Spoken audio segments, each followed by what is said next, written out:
नमस्कार, प्रणाम। कैसे हैं आप सब लोग? उम्मीद करता हूँ ठीक होंगे, मस्त होंगे, स्वस्थ होंगे और व्यस्त होंगे। मैं मुकेश हूँ और आप देखना प्रारंभ कर चुके हैं मुकेश सरगुजिया यूट्यूब चैनल। आइए हम जो सीजी टेट का जो सीरीज चल रहा था हमारा PYQ वाला, उसका हम आज 2019 का वर्ग 2 का जो शिक्षक पात्रता परीक्षा है उसको हम देखेंगे। कुल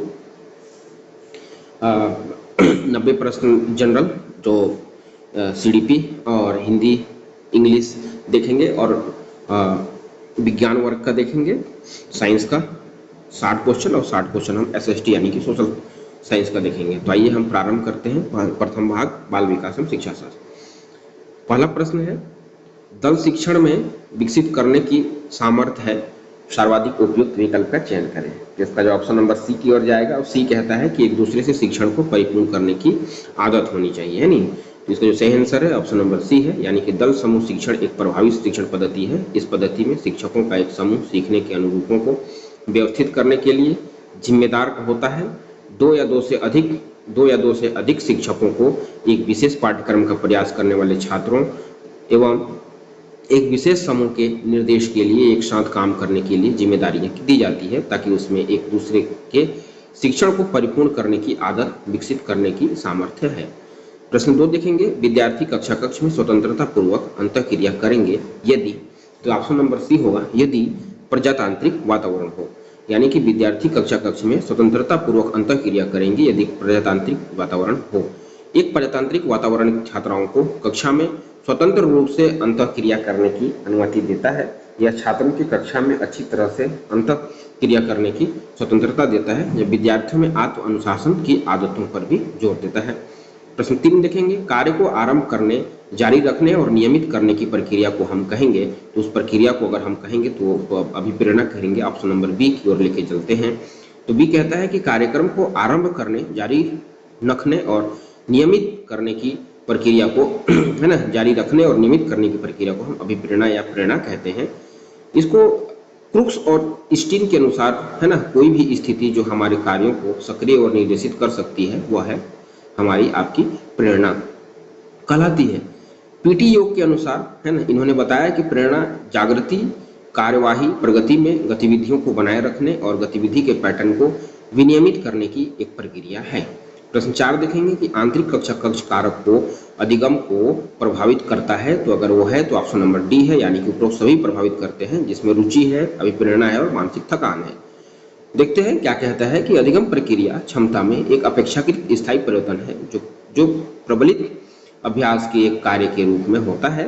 अधिगम कई कारकों से प्रभावित होता है। कारकों के आधार पर सीखने पर प्रभाव अनुकूलन या प्रतिकूलन हो सकता है। इस प्रकार अन्य गतिविधियों पर बिना समय खर्च किए अच्छा शिक्षण या निरंतर अध्ययन अधिगम को सुनिश्चित नहीं कर सकता है। अभिप्रेरणा, रुचियां और मानसिक थकान आंतरिक कक्षा कक्ष कारक को अधिगम को प्रभावित करता है। प्रश्न 5 देखेंगे, बाल्यावस्था में सृजनात्मकता की अभिव्यक्ति किस स्वरूप में किया जा सकता है। तो है ऑप्शन नंबर डी, यानी कि उपरोक्त सभी होगा। सभी इसलिए होगा, देखते हैं कि बाल्यावस्था जीवन का एक खूबसूरत दौर होता है। यह खेल, कल्पना और मासूमियत से जुड़ा एक काल है। यह जीवन का महत्वपूर्ण चरण है और इसमें वृद्धि और विकास के महत्वपूर्ण पहलू शामिल हैं जो पूरे जीवन काल के लिए महत्वपूर्ण है। सृजनात्मकता ज्ञान और औसत अनुभव और इससे प्राप्त ज्ञान को संश्लेषित करने के बारे में है, जैसा कि हम जीवन में प्राप्त करते हैं। नाटकीय खेल रचनात्मक खेल तथा हास्य भाव द्वारा सृजनात्मकता बाल्यावस्था के दौरान ही अभिव्यक्ति की जाती है। बाल्यावस्था में हम देखते हैं कि इस काल को बहुत अच्छा और स्वर्णिम काल बोला जाता है, क्योंकि आज भी हम भी चाहते हैं, सबको हर कोई चाहता है कि काश हम उसी बाल्यावस्था, उसी बचपना में हम रहते जहाँ हमें सारी चीज़ों की आज़ादी होती है। हम जहाँ दिन वहाँ रात, उससे हमको कोई फर्क नहीं पड़ता। हमको समय पे खाना खाने के लिए घर वालों के द्वारा बुलाया जाता, जहाँ मन किया वहाँ हम खेलते। हमारा कपड़ा जिस भी परिवेश में था, जिस भी स्थिति में था, उस कपड़े को पहन के खेलते, चाहे वो कपड़ा गंदा हो गया हो, नहीं हुआ हो। दूसरा चीज़, दूसरे को देख के या हर बार हम ये इच्छा जागृत करें, हमें नया कपड़ा लूँगा, मैं नया पहनूँगा, खुशी महसूस करते।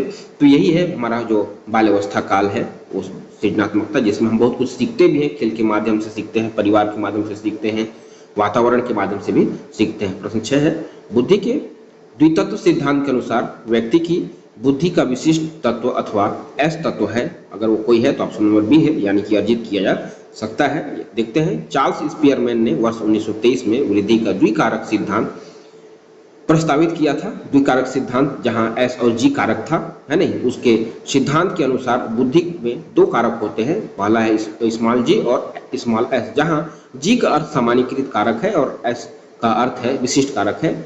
एस कारक विशिष्ट क्षेत्रों में लागू होता है और प्रकृति में परिवर्तनशील होता है तथा इसे अर्जित किया जा सकता है। और एस कारक स्मॉल एस और फिर एस कारक संगीतीय, स्थानिक, यांत्रिक आदि जैसे क्षमताओं के लिए भी होता है। प्रश्न 7 देखेंगे, बच्चों में पिछड़ेपन का कारण हो सकता है, तो वो है ऑप्शन नंबर डी, यानी कि उपरोक्त सभी हो सकते हैं।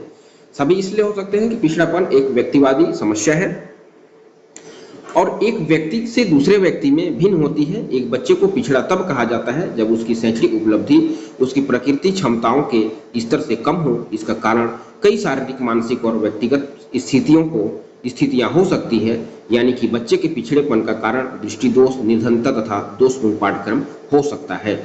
प्रश्न 8 देखेंगे हम। 8 कहता है कि एक शिक्षक पाठ पढ़ाने से पहले बच्चों से प्रश्न पूछकर उसमें रुचि और जिज्ञासा उत्पन्न करता है। यह किस नियम का उपयोग किया जा रहा है? तो इसका जो सही आंसर है ऑप्शन नंबर सी है, यानी कि तत्परता का नियम है। प्रयत्न और त्रुटि के सिद्धांत के आधार पर थॉर्नडाइक ने अधिगम के कुछ नियम दिए हैं। जो नियम है कि प्रभाव का नियम है पहला, है ना, प्रभाव का नियम, दूसरा अभ्यास का नियम, तीसरा है तत्परता का नियम। एक शिक्षक पाठ पढ़ाने से पहले बच्चे से प्रश्न पूछकर उसमें रुचि और जिज्ञासा उत्पन्न करता है। यहाँ तत्परता नियम का उपयोग किया जाता है, यानी कि इस नियम के अनुसार जब व्यक्ति किसी कार्य को करने के लिए पहले से तैयार रहता है तो वह कार्य उसे आनंद देता है एवं शीघ्र ही सीख लेता है। प्रश्न 9 है चित्र पूर्णता परीक्षा एवं कोह ब्लॉक डिजाइन परीक्षा बालक के खाली स्थान को जानने के लिए उपयोग किया जाता है, तो वह है ऑप्शन नंबर सी, यानी कि बुद्धि है। डेविड वेसलर ने वयस्कों और बच्चों की बुद्धि का आकलन करने के लिए एक बुद्धि परीक्षण का एक समूह विकसित किया, इसमें 11 उप परीक्षण शामिल हैं, जिसमें से 6 शाब्दिक परीक्षण है और 5 अशाब्दिक परीक्षण है। शाब्दिक पैमाने में सूचना, समझ, स्मृति, अंकगणित, समानताएं, अंक अवधि और शब्दावली शामिल है। प्रदर्शन पैमाने की चित्र व्यवस्था, चित्र पूर्णता, ब्लॉक डिजाइन, वस्तु समूह और अंक प्रतीक शामिल है। प्रश्न हम 10 देखेंगे। वह योग्यता जिसके द्वारा नए संबंधों का ज्ञान होता है, इसकी उत्पत्ति से चिंतन के परंपरागत प्रतिमानों से हटकर अवधारणा विचार उत्पन्न होते हैं, तो उसे कहा जाता है। तो उसे अगर कुछ कहा जाता है तो ऑप्शन नंबर बी है, उसको हम सृजनात्मकता कहते हैं। कि वह योग्यता जिसके द्वारा नए संबंधों का ज्ञान होता है, इसकी उत्पत्ति में चिंतन के परंपरागत प्रतिमानों से हटकर या हटाकर असाधारण विचार उत्पन्न होते हैं, जो उसे सृजनात्मकता कहा जाता है। सृजनात्मकता वह योग्यता है जो व्यक्ति को किसी समस्या का विद्वतापूर्वक समाधान खोजने के लिए नवीन ढंग से सोचने तथा विचार करने में समर्थ बनाती है। प्रश्न 11 देखेंगे। प्रकृति एवं पोषण संकेत करते हैं, अगर वो कोई संकट करते हैं तो वह है वंशाक्रम एवं वातावरण है। ऑप्शन नंबर डी है, क्योंकि मनोविज्ञान में बहुत पुराना विवाद प्रकृति बनाम पोषण है।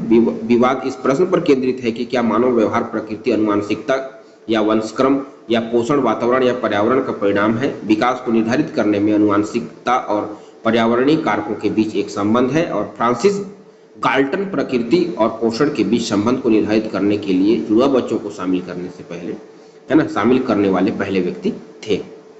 प्रश्न 12 देखेंगे। स्मृति स्तर पर प्राप्त तथ्यों एवं सूचनाओं के आधार पर नवीन नियम एवं सिद्धांतों को विकसित करना कहलाता है। तो अगर वो कुछ कहलाता है तो ऑप्शन नंबर डी की ओर लेके चलते हैं, और डी कहता है कि सहचार्य कहलाता है। सहचार्य इसलिए कहता है क्योंकि स्मृति का तात्पर्य समय समय पर सूचना को बनाए रखने और याद करने से है, जो आपके द्वारा अपेक्षित संज्ञानात्मक कार्य की प्रकृति पर निर्भर करता है। स्मृति स्तर पर प्राप्त तथ्यों एवं सूचनाओं के आधार पर नवीन नियम एवं सिद्धांतों को विकसित करना सहचार्य कहलाता है। सहचार्य एक धारणा के बीच एक विचार या एक विचार और दूसरे विचार के बीच संबंध है, जिसमें से एक चेतना प्रकट होती है, दूसरों को पुनर्जीवित करती है। प्रश्न 13 देखेंगे। एक बच्चा साव तथा वास तथा मिष्ट एवं निकृष्ट में विभेद नहीं कर पाता है, वह निम्न में से पीड़ित है। अगर वो पीड़ित है क्योंकि शब्दों को क ख व पढ़ रहा है, तो वह डिस्लेक्सिया यानी कि पठन समित है। यानी ऑप्शन नंबर ए की ओर हम लेके चलें तो ये कहता है कि एक बच्चा साव तथा वास तथा अनक्लियर में भेद यानी कि शब्दों की वर्ण को पढ़ने में विभेद नहीं कर पाता है, तो वह एक भाषा आधारित अक्षमता यानी कि डिस्लेक्सिया से पीड़ित है। डिस्लेक्सिया सबसे आम सीखने की अक्षमता है। डिस्लेक्सिया एक भाषा आधारित अक्षमता है जिसमें व्यक्ति को लिखित शब्दों को समझने में समस्या का समाधान करना पड़ता है। इसे पठन विकार भी कहा जा सकता है। प्रश्न 14 देखेंगे हम। यदि कोई विद्यार्थी प्रश्न पत्र के किसी प्रश्न के संबंध में पूछताछ करना चाहता है तो हम ऑप्शन नंबर सी की ओर लिखे जाएंगे, और सी कहता है कि आप उसे तब तक परीक्षा करने की सलाह देंगे प्रतीक्षा करने की सलाह देंगे जब तक त्रुटि सुधार निर्धारित न हो। यानी कि हम इसलिए ऑप्शन सी इसलिए कह सकते हैं क्योंकि एक शिक्षक का दायित्व है कि वह छात्रों के प्रश्नों का समाधान करे ताकि वे अपनी समस्याओं के लिए उन पर भरोसा कर सके। इस स्थिति में एक शिक्षक छात्रों की पुष्टि के लिए प्रतीक्षा करने की सलाह देता है। शिक्षक छात्र को सुधार की पुष्टि होने तक प्रतीक्षा करने के लिए सूचित करेगा, इसे बताएगा, समझाएगा। वह छात्रों को प्रश्न हल होने तक शेष पेपर पूरा करने के लिए कहेंगे। छात्रों को प्रतीक्षा करने की सलाह देंगे। देने के बाद शिक्षक संबंधित विशेष शिक्षक को सूचित करेंगे। प्रश्न 15 देखेंगे हम, किसी विद्यार्थी के अवांछित व्यवहार को सुधारने के लिए सर्वाधिक प्रभावी अगर कोई विधि है तो ऑप्शन नंबर सी है। यानी कि सी कहता है कि अवांछनीय व्यवहार में कारणों का पता लगाकर ठीक करना यही है। और इसलिए हम सी को कहते हैं क्योंकि सी कहता है, ऑप्शन नंबर सी कहता है कि एक विद्यार्थी के अवांछित व्यवहार को सुधारने के लिए सर्वाधिक प्रभावी विधि अगर कोई है तो वो है कि बच्चे की समस्या की मूल वजह को पहचानना, जिसके साथ ही साथ बच्चे के अस्वीकार व्यवहार के साथ बेहतर ढंग से जुड़ना। और उसके बाद कहता है कि सही तरीके से उचित मार्गदर्शन के साथ बच्चे की सहायता करना। और इतना करने के बाद बच्चे के प्रति अधिक सतर्क रहना और उसकी सलाह लेना, है नहीं। या फिर कहता है कि सकारात्मक स्पर्श के माध्यम से छात्रों में अच्छे व्यवहार को शामिल करना, जिसके साथ ही साथ द्विवांछनीय व्यवहार के कारणों का पता लगाना और उपचार प्रदान करना, यही कहता है। प्रश्न 16 देखेंगे, प्रोजेक्ट विधि से संबंधित कौन सा कथन सही है तो ऑप्शन नंबर डी की ओर लेके चलते हैं। डी कहता है कि उपरोक्त सभी है। और उपरोक्त सभी कहता है कि अनुभव द्वारा सीखना शिक्षण एक सुविधादाता के रूप में, समस्या समाधान के रूप में, तीनों इसलिए होते हैं क्योंकि अनुभव द्वारा सीखना शिक्षक के सुविधादाता के रूप में ताकि समस्या समाधान प्रोजेक्ट विधि संबंधित सही कथन है। क्योंकि प्रोजेक्ट विधि की मूल अवधारणा है तो जॉन डीवी के द्वारा ये प्रोजेक्ट विधि दी गई है तथा उनके शिष्य जॉन डीवी के जो शिष्य थे वो किलपैट्रिक ने इस विधि का प्रतिपादन किया। इस विधि में बालक द्वारा ही किसी समस्या को प्रोजेक्ट द्वारा हल किया जाता है। यह उद्देश्यपूर्ण होती है। इसमें शिक्षक मार्गदर्शन के रूप में काम करता है। इस विधि के द्वारा प्रत्यक्ष अनुभव होता है। प्रश्न 17 देखेंगे हम कि निम्नलिखित में से खुली पुस्तक परीक्षा प्रणाली का सर्वाधिक महत्वपूर्ण लक्षण क्या है। तो इसका जो सही आंसर ऑप्शन नंबर डी है। और डी कहता है कि यह विद्यार्थियों को सोचने के लिए बाध्य करता है। बाध्य इसलिए करता है क्योंकि एक खुली पुस्तक परीक्षा प्रणाली वह है जिसमें विद्यार्थियों को प्रश्नों का उत्तर देने समय अपने कक्षा नोट्स, पाठ्यक्रमों और अन्य अनुमोदित सामग्री के से परामर्श करने की अनुमति दी जाती है। खुली पुस्तक परीक्षा प्रणाली के सोचने के लिए बाध्य करता है क्योंकि उसके लिए छात्र को स्मृति से सैद्धांतिक दृष्टिकोण को याद करने की आवश्यकता पड़ती है या होती है। प्रश्न 18 देखेंगे हम कि अधिगम के लिए निम्नलिखित में सर्वाधिक आवश्यकता क्या है। तो इसका जो सही आंसर है ऑप्शन नंबर डी की ओर लेके चलते हैं। डी कहता है सीखने की इच्छा। और सीखने की इच्छा इसलिए सर्वाधिक आवश्यकता है क्योंकि अधिगम के लिए सीखने की इच्छा सर्वाधिक आवश्यक है। क्योंकि सीखने की इच्छा रखना अधिगम का एक अनिवार्य घटक है। यदि बालक सीखने की प्रक्रिया में क्रियाशील रहता है तो अधिगम प्रभावी होता है। अधिगम पर अध्यापक को शिक्षण प्रक्रिया के दौरान बालक की इच्छा शक्ति को बढ़ाते हुए पाठ के विकास में छात्रों का सहयोग लेना चाहिए ताकि वह क्रियाशील बना रहे। प्रश्न 19 देखेंगे हम कि यदि किताब पढ़ने पर किसी बालक को प्रसन्नता होती है तो यह ऑप्शन नंबर बी की ओर लेके चलता है। बी कहता है कि आंतरिक अभिप्रेरणा है। और आंतरिक प्रेरणा इसलिए है क्योंकि प्रेरणा या अभिप्रेरणा दो प्रकार की होती है, आंतरिक प्रेरणा और बाह्य प्रेरणा। तो आंतरिक प्रेरणा व्यवहार से जुड़ाव को संदर्भित करती है जो स्वाभाविक रूप से संतोषजनक या सुखद है। इसी प्रकार अलग कोई बच्चा पुस्तक पढ़ने का आनंद लेता है या उससे प्रसन्नता होती है तो यह एक आंतरिक प्रेरणा है क्योंकि वह अपनी खुशी के लिए पढ़ने का आनंद उठाता है। जिसके साथ ही साथ छात्रों को कक्षा में अधिक संलग्न होने के लिए प्रोत्साहित करने के लिए भी आंतरिक अभिप्रेरणा अंदर की जो अभिप्रेरणा है उसकी आवश्यकता होती है। प्रश्न 20 कहता है कि एक शिक्षक कक्षा 7वीं के विद्यार्थी के कार्य को एकत्रित कर पढ़ने के उपरांत उस अपने पाठ को विद्यार्थियों की आवश्यकता के अनुरूप समावित करता है। तो वह करता है ऑप्शन नंबर सी की ओर। सी कहता है हमें अधिगम के लिए आकलन कर रहा है। और अधिगम के लिए आकलन इसलिए कर रहा है क्योंकि एक शिक्षक कक्षा 7वीं के विद्यार्थी के कार्य को एकत्रित कर पढ़ने उपरांत अपने अगले पाठ को विद्यार्थी की आवश्यकता के अनुरूप समावित कर रहा है। वह अधिगम के लिए आकलन करता है क्योंकि अधिगम सीखने के लिए आकलन का उपयोग छात्र के सीखने की प्रगति और उपलब्धि का मूल्यांकन करने के लिए किया जा सकता है। यह शिक्षकों को समस्या वाले क्षेत्रों की पहचान करने, शैक्षिक विकास प्राप्त करने के लिए जरूरतों को समझने और सीखने के लिए भी मदद करता है। प्रश्न 21 कहता है कि जब शिक्षक बच्चों के समूह का एक अभिन्न अंग बनकर उसके व्यवहार की जानकारी लेता है तो यह खाली स्थान का उदाहरण है। तो उदाहरण है ऑप्शन नंबर डी का, यानी सहभागी निरीक्षण का। और सहभागी निरीक्षण कहता है कि अवलोकन अर्थात निरीक्षण को योजनाबद्ध तरीके से देखने के रूप में परिभाषित किया गया है जिसमें सटीकता में सुधार के लिए बाधाएं शामिल हैं। जो जब शिक्षक बच्चे के समूह का एक अभिन्न अंग बनकर उनके व्यवहार की जानकारी लेता है तो यह सहभागी निरीक्षण का भी एक उदाहरण है। साथ ही साथ सहभागी निरीक्षण में अन्वेषण समूह या घटना का हिस्सा भी बन जाता है। तब अन्वेषण समूह की भागीदारी सदस्य बन जाता है और स्थिति की जांच निरीक्षण भी करता है। प्रश्न 22 कहता है कि कोई भी बालक जिसका व्यवहार सामान्य सामाजिक व्यवहार से इतना भिन्न हो जाए कि उसे समाज विरोधी कहा जा सकता है, तो क्यों कहा जा सकता है? तो ऑप्शन नंबर बी की ओर लेकर चलते हैं। बी कहता है कि वह बाल अपराधी कहलाता है। बाल अपराधी इसलिए कहलाता है क्योंकि कोई भी बालक जिसका व्यवहार सामान्य सामाजिक व्यवहार से इतना भिन्न हो जाए कि उसे समाज विरोधी कहा जा सके। बाल अपराधी है जिस समाज विरोधी कहा जा सके, या फिर हम उसे बाल अपराधी कहते हैं। जब किसी बच्चे द्वारा कोई कानूनी विरोधी समाज विरोध या कार्य किया जा सकता है या किया जाता है तो उसे किशोर अपराध या बाल अपराध कहते हैं, क्योंकि कानूनी दृष्टिकोण से बाल अपराध हम उसको कहते हैं जिसका उम्र 8 वर्ष से अधिक तथा 16 वर्ष से कम आयु हो या कम आयु के बालक या बालिकाएं हो उनके द्वारा किया गया कोई कानूनी विरोधी कार्य जिसे कानूनी कार्यवाही के लिए बाल न्यायालय के सक्षम उपस्थित होना या उपस्थित किया जा सकता है। बाल न्यायालय एक सुधार गृह होता है जहां बच्चों को उसकी गलतियों को सुधारने के लिए एक अच्छी कौशल, स्किल और शैक्षणिक अर्हता, योग्यता, सारी चीजें वहां पे उसको दिया जा सकता है।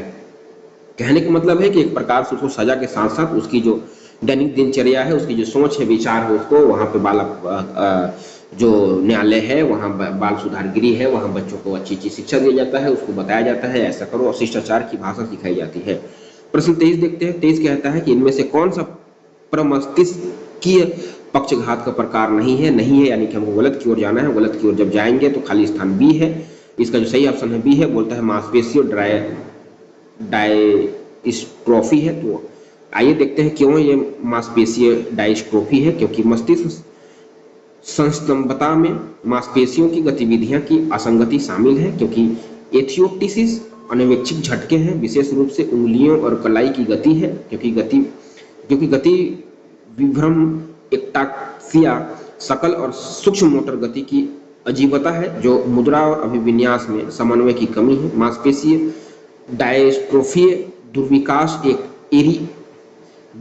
ऐसी बीमारी है जिसमें शरीर की स्वैच्छिक गति के दिए जिम्मेदारी मांसपेशियां उत्तरोत्तर कमजोर और पतित हो जाती हैं जब तक कि वे काम नहीं कर सकती।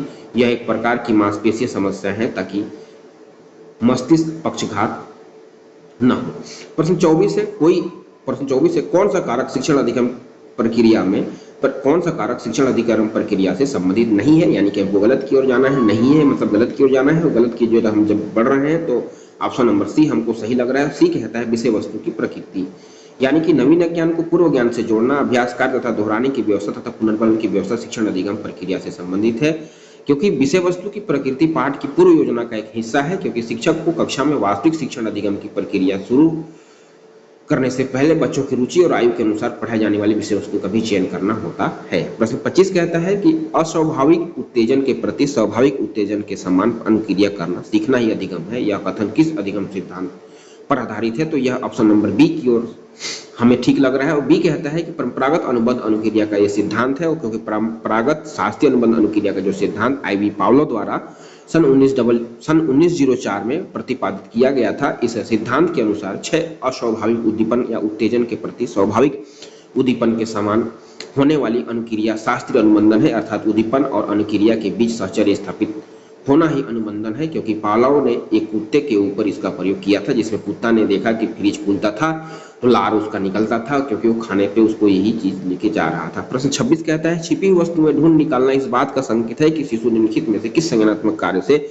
दक्षता प्राप्त करने लगा है। ये ऑप्शन नंबर बी की ओर लेके चलते हो। बी कहता है कि वस्तु स्थायित्व की बात करता है, क्योंकि इसलिए करता है क्योंकि छिपी हुई वस्तुएं ढूंढ निकालना इस बात का संकेत है कि शिशु स्थायित्व में दक्षता प्राप्त करने लगा है, क्योंकि संवेदकीय पेशीय अवस्था जन्म 3 वर्ष के अंत तक एक बच्चे ने विकसित किया है, जिसे पियाजे ने वस्तु स्थायित्व के रूप में संदर्भित किया है। क्योंकि वस्तु स्थायित्व वह विरोध है जो वर्तमान में दिखाई नहीं देने के बावजूद वस्तुओं का अस्तित्व बना रखता है। आप देखे होंगे घर में कि जब छोटा बच्चा है, वो कोई सामान है, कोई खाने वाला चीज है, या फिर उसका कोई खेलने वाला अत्यधिक प्रिय सामान है, उसको आप एक जगह से दूसरी जगह छू पाएंगे तो बच्चा कोशिश करेगा, देखेगा कि इस जगह से निकला है।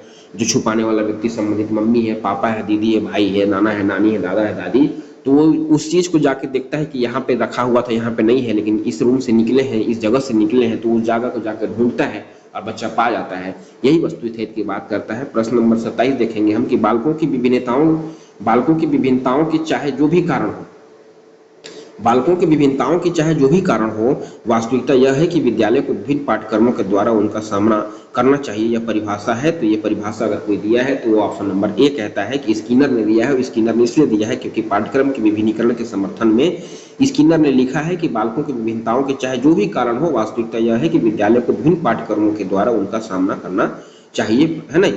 मोर्स एवं विको के शब्दों में इस वर्गीकरण का आधार यह है कि व्यक्तिगत विभिन्नताएं वास्तव में सीखने के लिए तत्परता की विभिन्नताएं हैं, क्योंकि व्यक्तिगत शिक्षण की व्यवस्था की बात पर बल देते हुए क्रो ने लिखा है कि विद्यालय का यह कर्तव्य है कि वह प्रत्येक बालक के लिए उपयुक्त शिक्षा की व्यवस्था करें, भले ही वह अन्य सब बालकों में से कितनी भी भिन्न क्यों न हो। प्रश्न 28 देखते हैं कि सीखने का अर्थ क्या है। तो अगर सीखने का कोई अर्थ है तो उपरोक्त सभी है। उपरोक्त सभी इसलिए है क्योंकि आदतों का अर्जन है, अज्ञान का अर्जन है और अभिवृत्तियों का अर्जन है। और ये तीनों इसलिए है क्योंकि सीखने का अर्थ आदतों, ज्ञान और अभिवृत्तियों का अर्जन है। सीखना किसी स्थिति के प्रति एक सक्रिय प्रतिक्रिया है। इस प्रतिक्रिया के परिणाम स्वरूप ही व्यक्ति के व्यवहार में प्रगतिशील परिवर्तन होते हैं। प्रत्येक प्रक्रिया एक अनुभव देती है, यह अनुभव व्यक्ति के व्यवहार में परिवर्तन लाता है। इस संपूर्ण प्रक्रिया को ही हम संपूर्ण प्रक्रिया को ही हम सीखना कहते हैं। प्रश्न 29 है क्योंकि धारा प्रवाहित, विस्तार, मौलिकता एवं लचीलापन इत्यादि घटक संबंधित है तो कोई है, तो ऑप्शन नंबर सी है, यानी कि अपसारी चिंतन है। अपसारी चिंतन इसलिए है क्योंकि प्रवाह, विस्तार, मौलिकता एवं लचीलापन भिन्न भिन्न चिंतन के आयाम हैं और प्रतिभाशीलता के साथ संबंधित है। सृजनात्मक चिंतन प्रक्रिया में अपसारी चिंतन महत्वपूर्ण है, क्योंकि गिलफोर्ड ने 1986 ने रचनात्मक सोच की अपसारी चिंतन के रूप में माना, क्योंकि सीमे, प्रवाह, नम्रता, मौलिकता और विस्तार जैसे 4 तत्व शामिल हैं। प्रश्न 30 है क्योंकि निम्नलिखित में से मूल्यांकन को प्रदर्शित करता है, तो वो है option number D. Option number D इसलिए है क्योंकि राम ने 200 में से 45 अंक प्राप्त किए, मोहन ने अंग्रेजी में 38% प्राप्त किए, श्याम ने अंतिम परीक्षा में प्रथम श्रेणी प्राप्त किया। मूल्यांकन से प्रदर्शित करता है क्योंकि ये मूल्यांकन से ही पता चल सकता है कि उसने अब तक के सीखे गए चीजों में से कितना सीख पाया है, कितना उसका समझ पाया है, यही उसका मूल्यांकन करना है। मूल्यांकन किसी निर्दिष्ट क्षेत्र से किसी के प्रदर्शन के आकलन का मापन करने के लिए किया जाता है। यह शिक्षा में मूल्यांकन का एक घटक है। मूल्यांकन को जो प्रदर्शित करता है, राम को 200 में से 45 अंक प्राप्त किए, यानी कि मात्रात्मक मूल्यांकन है ये। और मोहन को अंग्रेजी में 35% मिले हैं, 35% अंक मिले हैं, ये भी मात्रात्मक मूल्यांकन है। श्याम ने अंतिम परीक्षा में प्रथम श्रेणी प्राप्त की, मात्रात्मक और गुणात्मक है नहीं, गुणात्मक मूल्यांकन है, क्योंकि उन्होंने अंक के साथ प्रथम श्रेणी आए हैं, उसमें गुण है प्रथम आने की, इस बात को कह रहा है। इसी के साथ हम द्वितीय भाग अब हिंदी देखेंगे। हिंदी कहता है, हिंदी का 31 नंबर प्रश्न है, जिसमें हम 30 प्रश्न देखेंगे। कहता है 31वां नंबर कि जिस वस्तु के विषय में कुछ कहा जा सके या जिस वस्तु के विषय में कुछ कहा जाता है उसे सूचित करने वाले शब्दों को अगर हम कुछ कहते हैं तो उसको हम उद्देश्य कहते हैं, क्योंकि जिस वस्तु के विषय में कुछ कहा जाता है उसे सूचित करने वाले शब्दों को उद्देश्य कहा जा सकता है, तथा उद्देश्य के विषय में जो कुछ कहा जाता है उसे विधेय कहते हैं, क्योंकि प्रतिवेश विशेषण शब्द की विशेषता बताने वाले शब्दों को प्रतिवेशण कहते हैं। प्रश्न 32 यानी कि 32 देखेंगे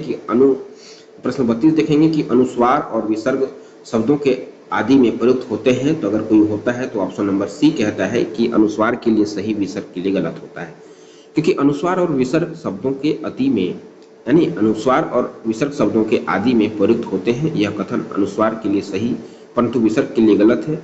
इन्हें अयोगवाह कहते हैं क्योंकि यह न तो स्वर के अंतर्गत आते हैं और न ही व्यंजन के अंतर्गत आते हैं। अनुस्वार शब्दों में आदि अंत एवं मध्य कहीं भी प्रयुक्त हो सकता है, परंतु विसर्ग शब्द में अंत में ही प्रयुक्त होता है। प्रश्न 33 देखेंगे, जो करेगा सो भरेगा वाक्य में जो और सो क्रमशः है, तो ये है ऑप्शन नंबर सी, यानी कि संबंधवाचक एवं निश्चयवाचक बात कर रहा है।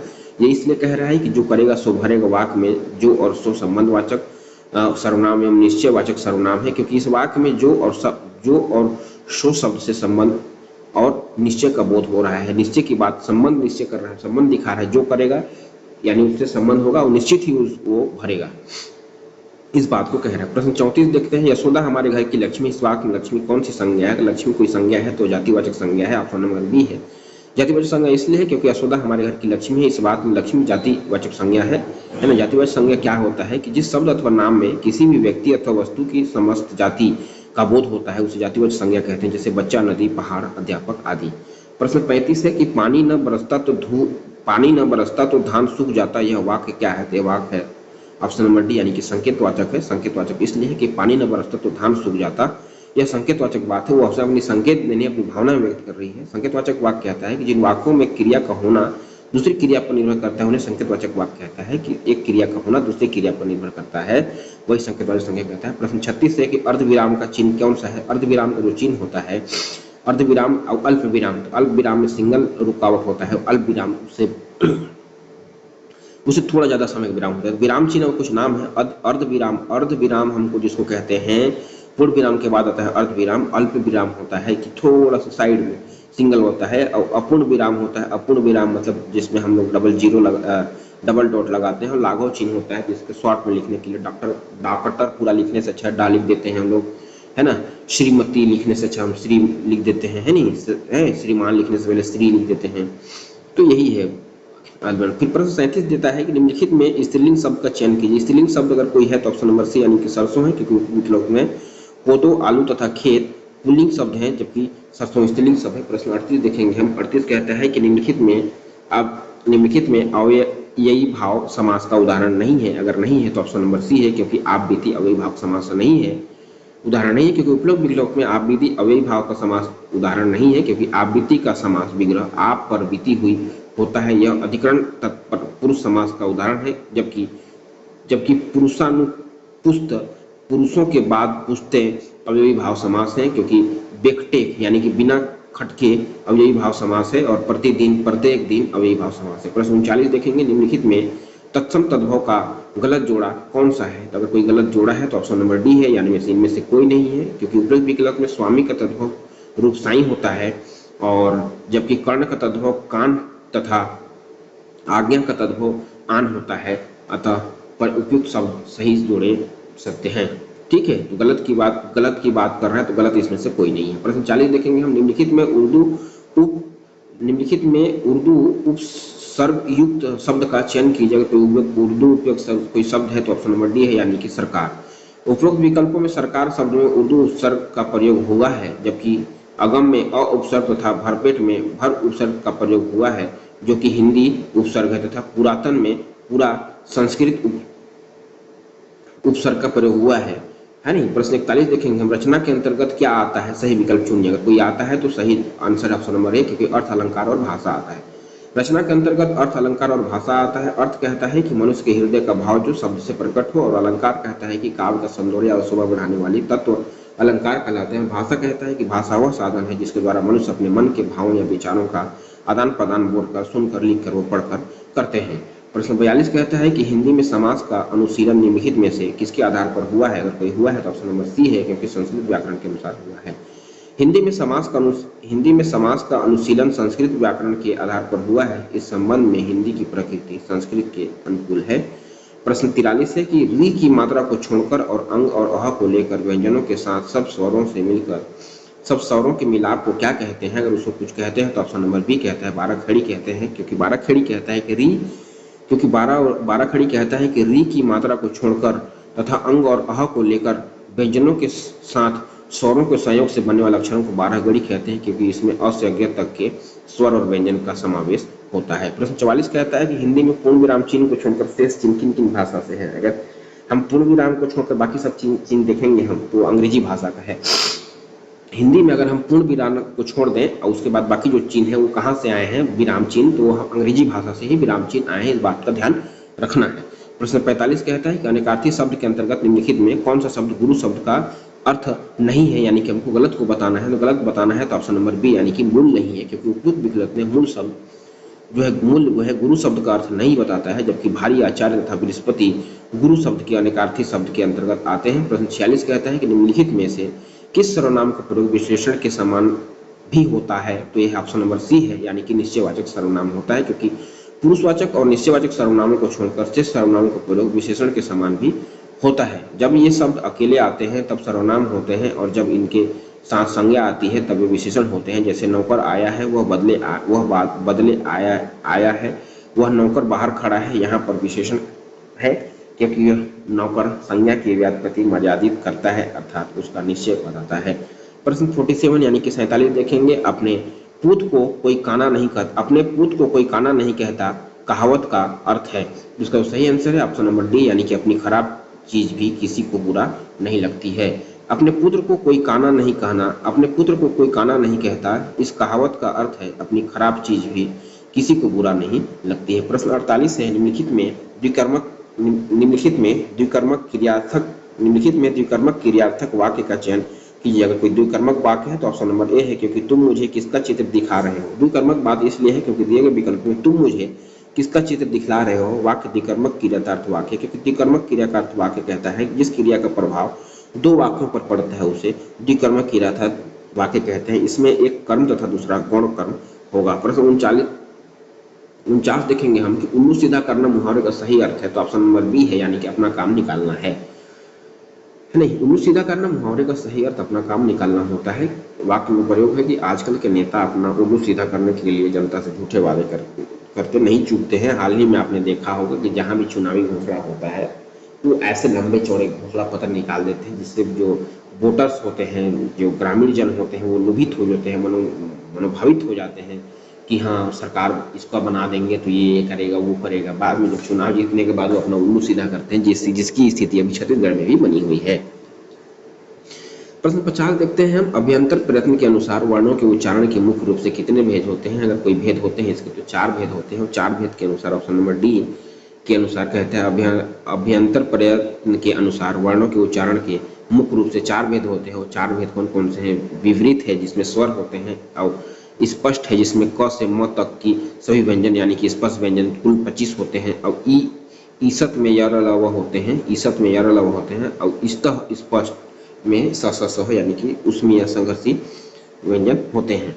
फिर प्रश्न 51 है, निम्नलिखित में उर्दू प्रत्यय युक्त शब्द नहीं है। अगर कोई उर्दू प्रत्यय युक्त शब्द नहीं है तो इसमें से ऑप्शन नंबर डी हो जाएगा, यानी कि उड़ना, अड़ना, अड़ना है नहीं, अड़ना पर उर्दू प्रत्यय शब्द नहीं है, क्योंकि उपयुक्त विकल्प में अड़ना में अड़ धातु और ना प्रत्यय है, ना हिंदी प्रत्यय है, जबकि अन्य शब्द उर्दू प्रत्यय युक्त शब्द है। जैसे नजराना, नजर धन आना है ना, शुद्ध खोर, शुद्ध धन खोर, बगीचा, बाग धन ईचा है नहीं। प्रश्न 52 देखेंगे। गुरु कीजिए जान पानी पीजिए छान कहावत का अर्थ है कि इसका जो सही आंसर ऑप्शन नंबर ए है, कहते हैं कोई भी चीज अच्छी तरह से जांच कर लेनी चाहिए। गुरु कीजिए जान पानी पीजिए छान कहावत का अर्थ है कोई भी चीज अच्छी तरह जांच कर लेनी चाहिए। वाक्य प्रयोग है जल्दबाजी में किया गया कार्य अक्सर खराब ही होता है, इसलिए बुजुर्गों ने ठीक ही कहा है, गुरु कीजिए जान पानी पीजिए छान। प्रश्न 53 है, जिसकी बांह घुटनों तक हो वाक्यांश के लिए एक शब्द कौन सा है। तो ऑप्शन नंबर ए है, यानी कि अजानु बाहु। जिसकी बांह घुटनों तक हो वाक्यांश के लिए एक शब्द है तो वह अजानु बाहु होता है। प्रश्न 54 है, मूर्त किस स्वर संधि का उदाहरण है। तो ऑप्शन नंबर ए है, यानी कि दीर्घ स्वर संधि का उदाहरण है, क्योंकि मूर्त का संधि विच्छेद मूर्ध धन ऊर्ध होता है, यह दीर्घ स्वर संधि का उदाहरण है। दीर्घ स्वर संधि में कहता है कि प्रथम शब्द के अंत में ह्रस्व तथा दीर्घ अ ई उ री में से कोई एक वर्ण हो और द्वितीय शब्द के आदि में उसी का समान वर्ण हो तो दोनों के स्थान पर एक दीर्घ हो जाता है। अतः अ ऑब्लिक आ बराबर अ ऑब्लिक आ प्लस अ ऑब्लिक आ बराबर अ हो जाता है, और ई ऑब्लिक बड़ा ई प्लस छोटा ई ऑब्लिक बड़ा ई बराबर ई हो जाता है। ये है अपठित गद्यांश कहता है कि आज के युग में जब वैज्ञानिक आविष्कार के कारण दुनिया के स्थान और समय की दूरी समाप्त होती जा रही है, कोई भी भाषा दूसरी भाषा के संपर्क में अपने को अछूता नहीं रख सकती। हिंदी का यह एक विशेष गुण है कि उसने हिंदुओं की भाषा होते हुए भी अरबी, फारसी, अंग्रेजी इत्यादि के शब्दों को अछूता नहीं समझा। बहिष्कार की नीति तो वह कदापि स्वीकार नहीं कर सकती और न ही विदेशी शब्दों को ही बाहर रखकर वह अपनी उन्नति कर सकते हैं। हिंदुस्तान में हिंदू, मुसलमान, ईसाई, सिख इत्यादि हम सभी भाषाओं के उत्तम और आवश्यक शब्द लेंगे जो भी हिंदी ही रहेगी। तो इसका जो भी हिंदी ही रहेगी। अब प्रश्न देखते हैं हम। प्रश्न कहता है इसके जो प्रश्न कहते हैं 55 नंबर प्रश्न कहता है कि अच्छा वाचक वही हो सकता है जिसमें क्या है, ऑप्शन नंबर डी है, कहते हैं जिसमें शब्दोच्चारण का उचित ध्यान रखा जाए। यही ऑप्शन नंबर सी है, क्योंकि अच्छा वाचक वही हो सकता है जिसमें शब्दों के उच्चारण का उचित ध्यान रखा जाए। प्रश्न 56 कहता है कि बच्चे को पहले वर्ण की पहचान कराई जानी चाहिए, इसके बाद उसे शब्द से परिचित कराना चाहिए। ऐसा इसलिए क्योंकि ऑप्शन नंबर बी कहता है कि वर्ण पर उसकी दृष्टि परिधि सध जाए, यानी कि बी सही होगा। ऑप्शन नंबर कहते हैं बच्चे को पहले वर्ण की पहचान कराई जानी चाहिए, इसके बाद उसे शब्द से परिचित कराना चाहिए, जिससे कि वो बच्चा वर्ण एवं उसकी परिधि को सध जाए, यानी कि वर्णों को वर्णों को जोड़कर एक शब्द बना जाए जिसके उसमें दिमाग में मन में स्थायित्व बन सके, वो वर्णों के मेल से जो शब्द बन रहा है इसके माध्यम से बच्चा और भी चीजों को अच्छे से पढ़ सके। प्रश्न 57 है, यानी कि उपयुक्त गद्यांश का केंद्र बिंदु अगर कोई है तो ऑप्शन नंबर ए है, यानी कि हिंदी है, क्योंकि उपयुक्त गद्यांश के अनुसार इसका केंद्र बिंदु हिंदी है, क्योंकि बात हिंदी की है।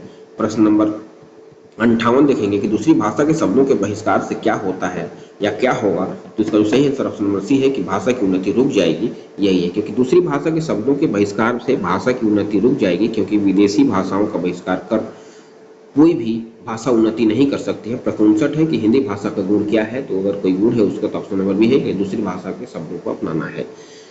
हिंदी भाषा हमारा बहुत अच्छा है, बहुत सुगम है, क्योंकि हम दूसरी भाषा को बहुत अच्छे से अपना लेते हैं, क्योंकि हिंदी भाषा का प्रमुख गुण दूसरी भाषा के शब्दों को अपनाना है। यह हिंदुओं की भाषा होते हुए भी अरबी, फारसी, अंग्रेजी इत्यादि भाषा के शब्दों को अछूता नहीं समझता है। प्रश्न 60 है, अनुलेखन का अर्थ क्या है। अनुलेखन का कोई अर्थ है तो किसी लिखावट के बाद लिखना, वही अनुलेखन है, क्योंकि अनुलेखन का अर्थ किसी लिखावट के पीछे या बाद में लिखना है। यानी कि बच्चे को देखा अनुलेखन कहते हैं, जब बच्चा सीख जाता है शब्दों को पहचानना, तो उसको शब्द शुद्ध लेख के लिए आजकल कॉपी आता है, उसमें शब्दों को दे दिया जाता है, उसके पीछे फिर उसको डॉट डॉट डॉट करके उसको लिखना होता है, यही चीज है अनुलेखन का प्रश्न।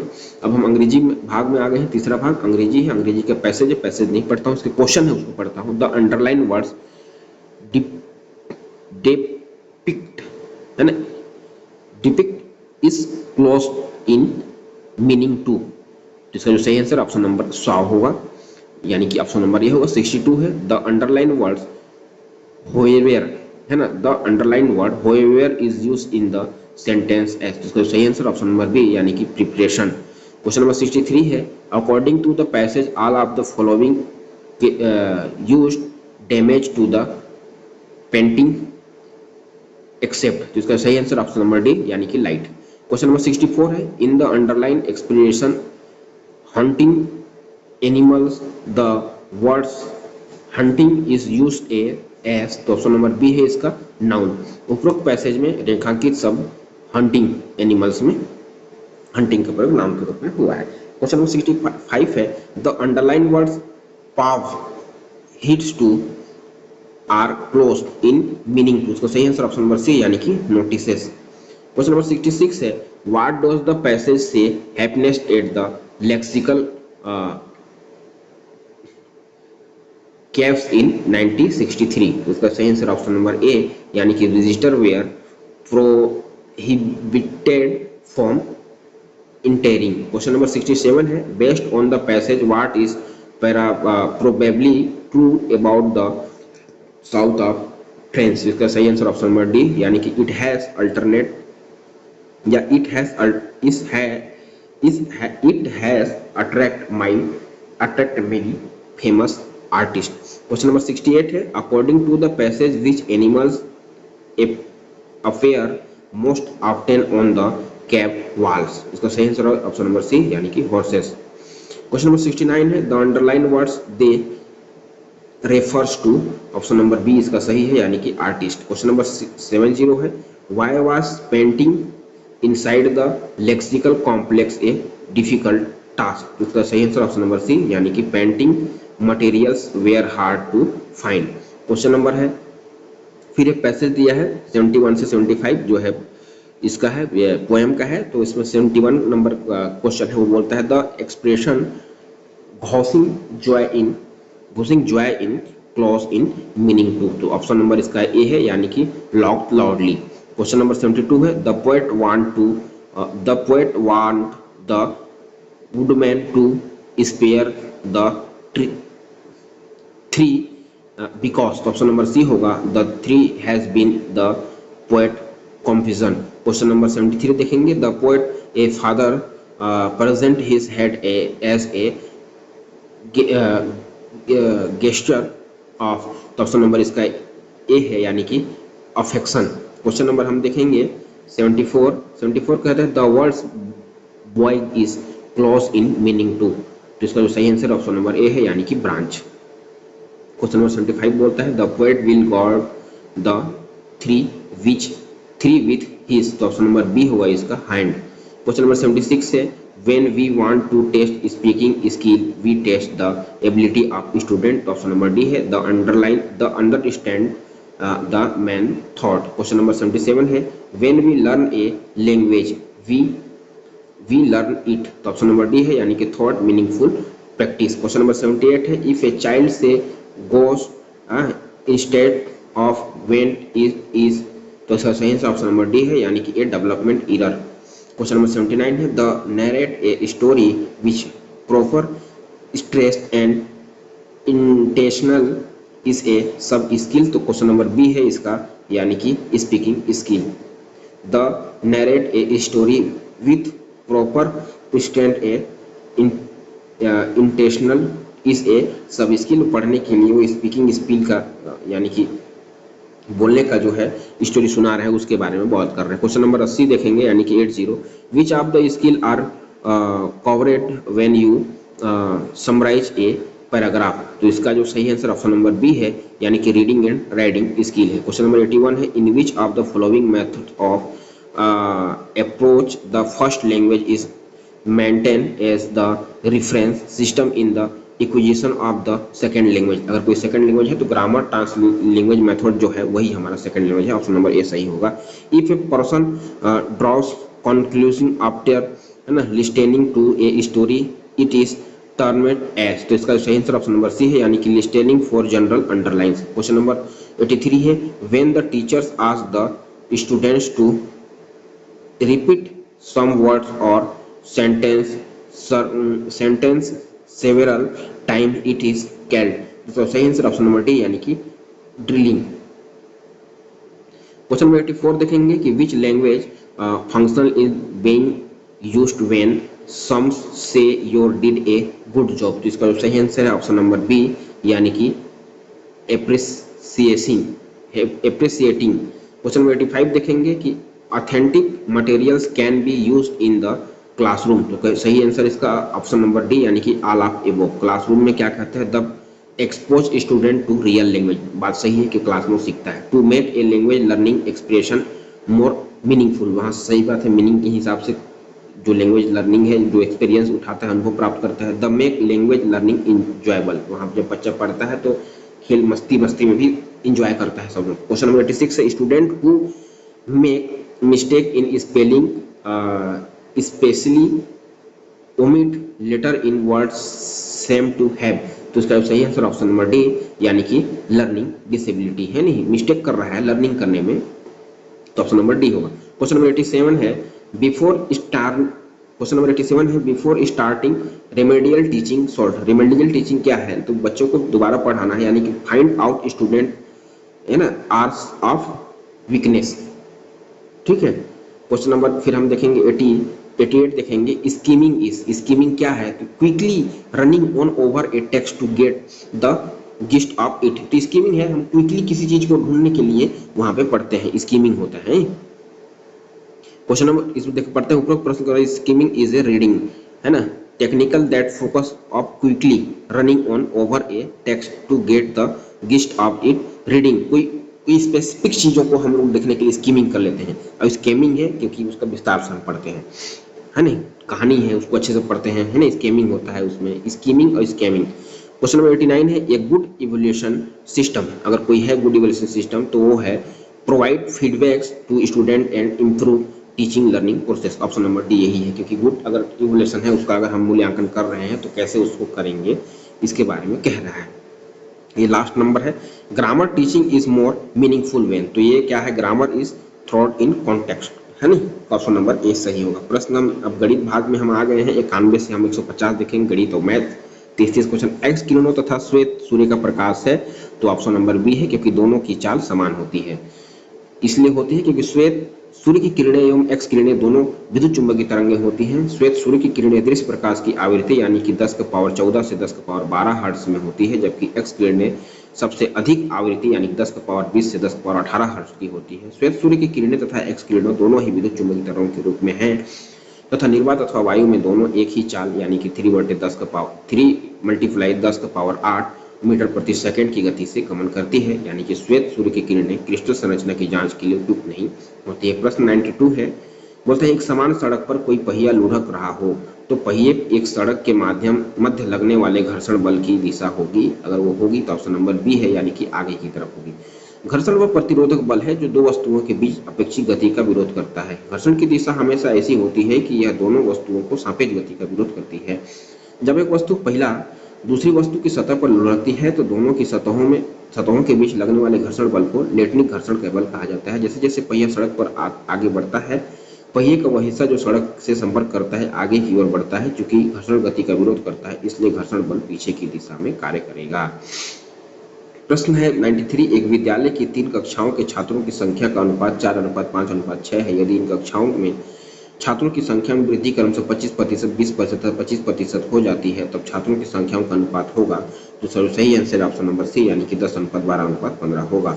इसका जो सोल्यूशन फिर बोलता है 2018 में एक कच्चे माल का कुल निर्यात है ना 36 लाख टन है तथा कच्चे माल एस टी तथा पी का योग एवं आर तथा क्यू के योग का अनुपात इतना है। तो इसका जो सही आंसर है ऑप्शन नंबर होगा बी यानी कि 5:7 होगा। क्वेश्चन नंबर 95 है, एफ फोकस दूरी वाले उत्तल लेंस के सामने वस्तु को कहाँ रखा जाए कि उसका वास्तविक एक बड़ा प्रतिबिंब प्राप्त होगा। तो इसका जो सही आंसर है एफ व 2f के मध्य रखा जाए, क्योंकि एफ फोकस दूरी वाले उत्तल लेंस के सामने वस्तु को लेंस के एफ एवं 2f के मध्य रखने पर वस्तु का वास्तविक एवं वस्तु से बड़ा प्रतिबिंब प्राप्त होता है। क्वेश्चन नंबर 96 है CH3COONA का जलीय विलयन होता है। तो इसका जो सही आंसर ऑप्शन नंबर बी यानी कि उदासीन होता है, क्योंकि सोडियम एसिटेट CH3COONA एसिटिक अम्ल एवं सोडियम हाइड्रोक्साइड का एक लवण है।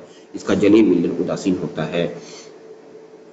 क्वेश्चन नंबर 97 देखें, निम्न चित्र में यदि इसका जो सही आंसर 97 का ऑप्शन नंबर ए है। क्वेश्चन नंबर 98 है, 98 कहता है कि यदि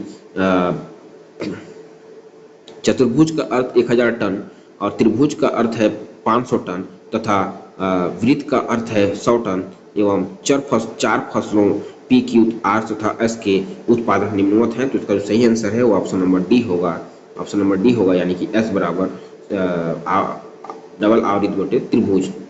क्वेश्चन नंबर 99 है, निम्न में से कौन सा विटामिन कैल्शियम के अवशोषण के लिए आवश्यक होता है। तो ऑप्शन नंबर डी है यानी कि विटामिन डी होता है। कैल्शियम के अवशोषण के लिए विटामिन डी आवश्यक होता है। विटामिन डी की एक महत्वपूर्ण भूमिका आंख से रक्त में कैल्शियम और फास्फोरस के अवशोषण को उद्दीपन करता है। त्वचा जब धूप के संपर्क में आती है तो शरीर में विटामिन डी निर्माण की प्रक्रिया आरंभ होती है। यह हड्डियों के खनिजीकरण और विकास को बढ़ावा देती है। क्वेश्चन नंबर 100 है, एक समांतर चतुर्भुज का आधार उसकी ऊंचाई का 4 गुना है। यदि इसका क्षेत्रफल 324 सेंटीमीटर वर्ग है तो इसकी ऊंचाई क्या होगी। तो इसका जो सही आंसर है ऑप्शन नंबर सी यानी कि 9 सेंटीमीटर होगी। क्वेश्चन नंबर 101 है, निम्न में से कौन सी स्थायी चुंबक बनाने के लिए सबसे उपयुक्त होगी। अगर कोई है तो ऑप्शन नंबर ए है यानी कि स्टील होगा। स्थायी चुंबक बनाने के लिए जिस सामग्री का उपयोग किया जाता है उसमें उच्च लौह चुंबक गुण और उच्च सक्रियात्मकता होनी चाहिए। स्थायी चुंबक बनाने के लिए स्टील एक उपयुक्त विकल्प है। शैथिल्य वक्र हमें स्थायी चुंबकों के लिए उपयुक्त सामग्री का चयन करने की अनुमति देता है। स्थायी चुंबक बनाने के लिए उपयोग की जाने वाली सामग्री के लिए बनने वाला शैथिल्य वक्र लंबा और चौड़ा होना चाहिए। प्रश्न 102 बोलता है, एक कार द्वारा एक निश्चित दूरी तय करने में 6 मिनट कम लगता है। यदि वह 4 किलोमीटर प्रति घंटा तेज चलता है तो 8 मिनट ज्यादा समय लगता है। यदि वह 6 किलोमीटर प्रति घंटा धीरे चलती है तो वह निश्चित दूरी है, तो वह ऑप्शन नंबर डी है यानी कि इनमें से कोई नहीं होगा। प्रश्न नंबर 103 है, एक बहुबाहु त्रिभुज एबीसी में यदि एडी कोण है ना, यदि एडी कोण बीसी तब निम्न में से कौन सा कथन सही है। तो इसका जो सही आंसर है ऑप्शन नंबर सी होगा यानी कि 4AD स्क्वायर बराबर 3AB स्क्वायर होगा। क्वेश्चन नंबर 104 है, यदि AB तथा CD त्रिज्या 7 सेंटीमीटर वाले वृत्त के 2 लंबवत व्यास हैं तब छायांकित भाग का क्षेत्रफल कितना होगा। तो इसका जो सही आंसर है वो ऑप्शन नंबर बी होगा यानी कि 66.5 सेंटीमीटर स्क्वायर होगा। प्रश्न क्रमांक 105 है, एक गाड़ी को बेचने पर मोहन को उसके विक्रय मूल्य के 30% के बराबर लाभ होता है, उसका लाभ प्रतिशत क्या होगा। तो सही आंसर ऑप्शन नंबर ए यानी कि 42 से 6/7% होगा। प्रश्न क्रमांक 106 है, लिफ्ट में किसी व्यक्ति का वास्तविक भार उसके आभासी भार के बराबर होगा जब लिफ्ट एक समान वेग से गति कर रही होगी। ऑप्शन नंबर सी सही है, क्योंकि किसी वस्तु का भार वह बल है जो वह अपने उस सतह पर लगा है जिस पर उसे रखा जाता है। जब कोई लिफ्ट लगातार त्वरण के साथ ऊपर या नीचे की ओर बढ़ते रही हो तो उसमें खड़े व्यक्ति के वजन में परिवर्तन हो जाता है। लिफ्ट में किसी व्यक्ति का वास्तविक भार उसके आभासी भार के बराबर होता है जब लिफ्ट एक समान वेग से गति कर रही होती है। प्रश्न 107 है, यदि समान त्रिज्या वाले एक गोले एवं एक लंबवृत्तीय बेलन की ऊंचाइयां 2:1 के अनुपात में हो तब उसके संपूर्ण पृष्ठों का अगर कोई अनुपात है तो ऑप्शन नंबर सी है यानी 2:3 होगा। प्रश्न 108 है वृत्तीय गति में क्या होता है? तो वृत्तीय गति में चाल नियत रहती है, क्योंकि चाल नियत इसलिए रहती है क्योंकि वृत्तीय गति एक वृत्त की परिधि के अनुदिश किसी पिंड की गति या वृत्ताकार पथ के अनुदिश घूर्णन गति होती है। वृत्तीय गति में वेग और विस्थापन समय विशेष बिंदु पर हर क्षण बदलते रहते हैं, जबकि चाल एक अदिश राशि है। एक समान वृत्तीय गति में यह नियत रहती है, चूंकि वेग एक सदिश राशि है और गति की दिशा लगातार बदलती रहती है, अतः त्वरण और वेग लगातार बदलते रहते हैं। प्रश्न 109 है निम्न सर्वे के आंकड़ों से सबसे लोकप्रिय पार्टी कौन है तथा उसे कुल सर्वे का कितना प्रतिशत मिला? तो इसका सही आंसर ऑप्शन नंबर सी यानी कि एस 30% मिला, है नहीं। प्रश्न क्रमांक 110 देखेंगे निम्न चित्र में यदि ए बी सी डी तब x बराबर क्या होगा? तो इसका जो सही आंसर ऑप्शन नंबर बी यानी कि 34 होगा। क्वेश्चन नंबर 111 है निम्न में से कौन सा बैंकिंग प्रणाली के बारे में सही नहीं है? नहीं है यानी गलत की ओर जाना है, देखते हैं कौन सा नहीं है। शिक्षण अध्यापक में अग्रलक्षी होते हैं, यह आलोचनात्मक चिंतन को प्रतिबंधित करता है। पाउलो फेयर द्वारा पहली बार उपयोग किया। सही आंसर ऑप्शन नंबर ए है यानी कि 1, 2 और 3 तीनों सही नहीं है। बैंकिंग प्रणाली की खोज मूल रूप में ब्राजील के दार्शनिक पाउलो फ्रेयर ने अपनी 1968 की पुस्तक पेडागोजी ऑफ द ऑफसेट में की थी। फ्रेयर के अनुसार शिक्षण में सक्रिय नहीं होते हैं, इनके शिक्षा को संग्रहण करने की गतिविधि के रूप में माना जाता है और अभ्यास किया जा सकता है। उपयुक्त प्रश्न बैंकिंग प्रणाली के बारे में सही नहीं है, तीनों सही नहीं है। और जो है शिक्षण अध्ययन में अग्रसर होते हैं या आलोचनात्मक चिंतन को प्रतिबिंबित करते हैं, ज्ञान को धरी में रखा जाता है। प्रश्न 112 है निम्नलिखित में से किसे संकलनात्मक अज्ञान की आवश्यकता है? तो इसका जो सही आंसर ऑप्शन नंबर डी उपरोक्त सभी को है। मतलब देखते हैं किसको है, किसको है संकलनात्मक अज्ञान। संकल्पनात्मक अज्ञान संकल्पनाओं, सिद्धांतों और वाद के ज्ञान के रूप में संदर्भित किया जाता है, जो छात्र मुख्य रूप से पठन, लेखन और अनुभव के माध्यम से कक्षा में सीखते हैं। किसी दी गई अवधि में दिए गए राशि का चक्रवृद्धि ब्याज, ज्ञान करना, औसत से संबंधित समस्याएं, दो सरल रेखाओं के बीच का कोण, यह सभी में संकलनात्मक ज्ञान की आवश्यकता होती है। प्रश्न क्रमांक 113 है एक समांतर श्रेणी का 25वां पद 75 है तथा 25वें एवं 24वें पद का अंतर 5 है, तब उस श्रेणी का 5वां पद क्या होगा? तो सही आंसर ऑप्शन नंबर बी यानी कि -25 होगा। प्रश्न 114 है पॉलीएक्सीटेस क्वेश्चन 114 है पराएक्सीटेसिलिट नाइट्रेट पेन है, तो वह है ऑप्शन नंबर डी है यानी कि CH3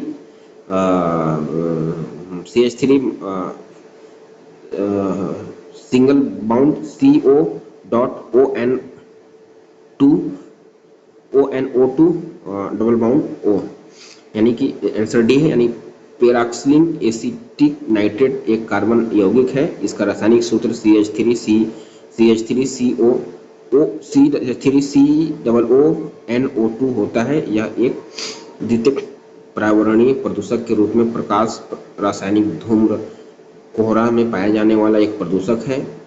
पेराक्सिन एसिटिल नाइट्रेट के संपर्क में आने पर आंख में तीव्र जलन होने लगती है। प्रश्न 115 है निम्न चित्र में कोण ADB तथा कोण AOB क्रमशः है, तो है ऑप्शन नंबर डी है यानी कि 60 अंश और 120 अंश।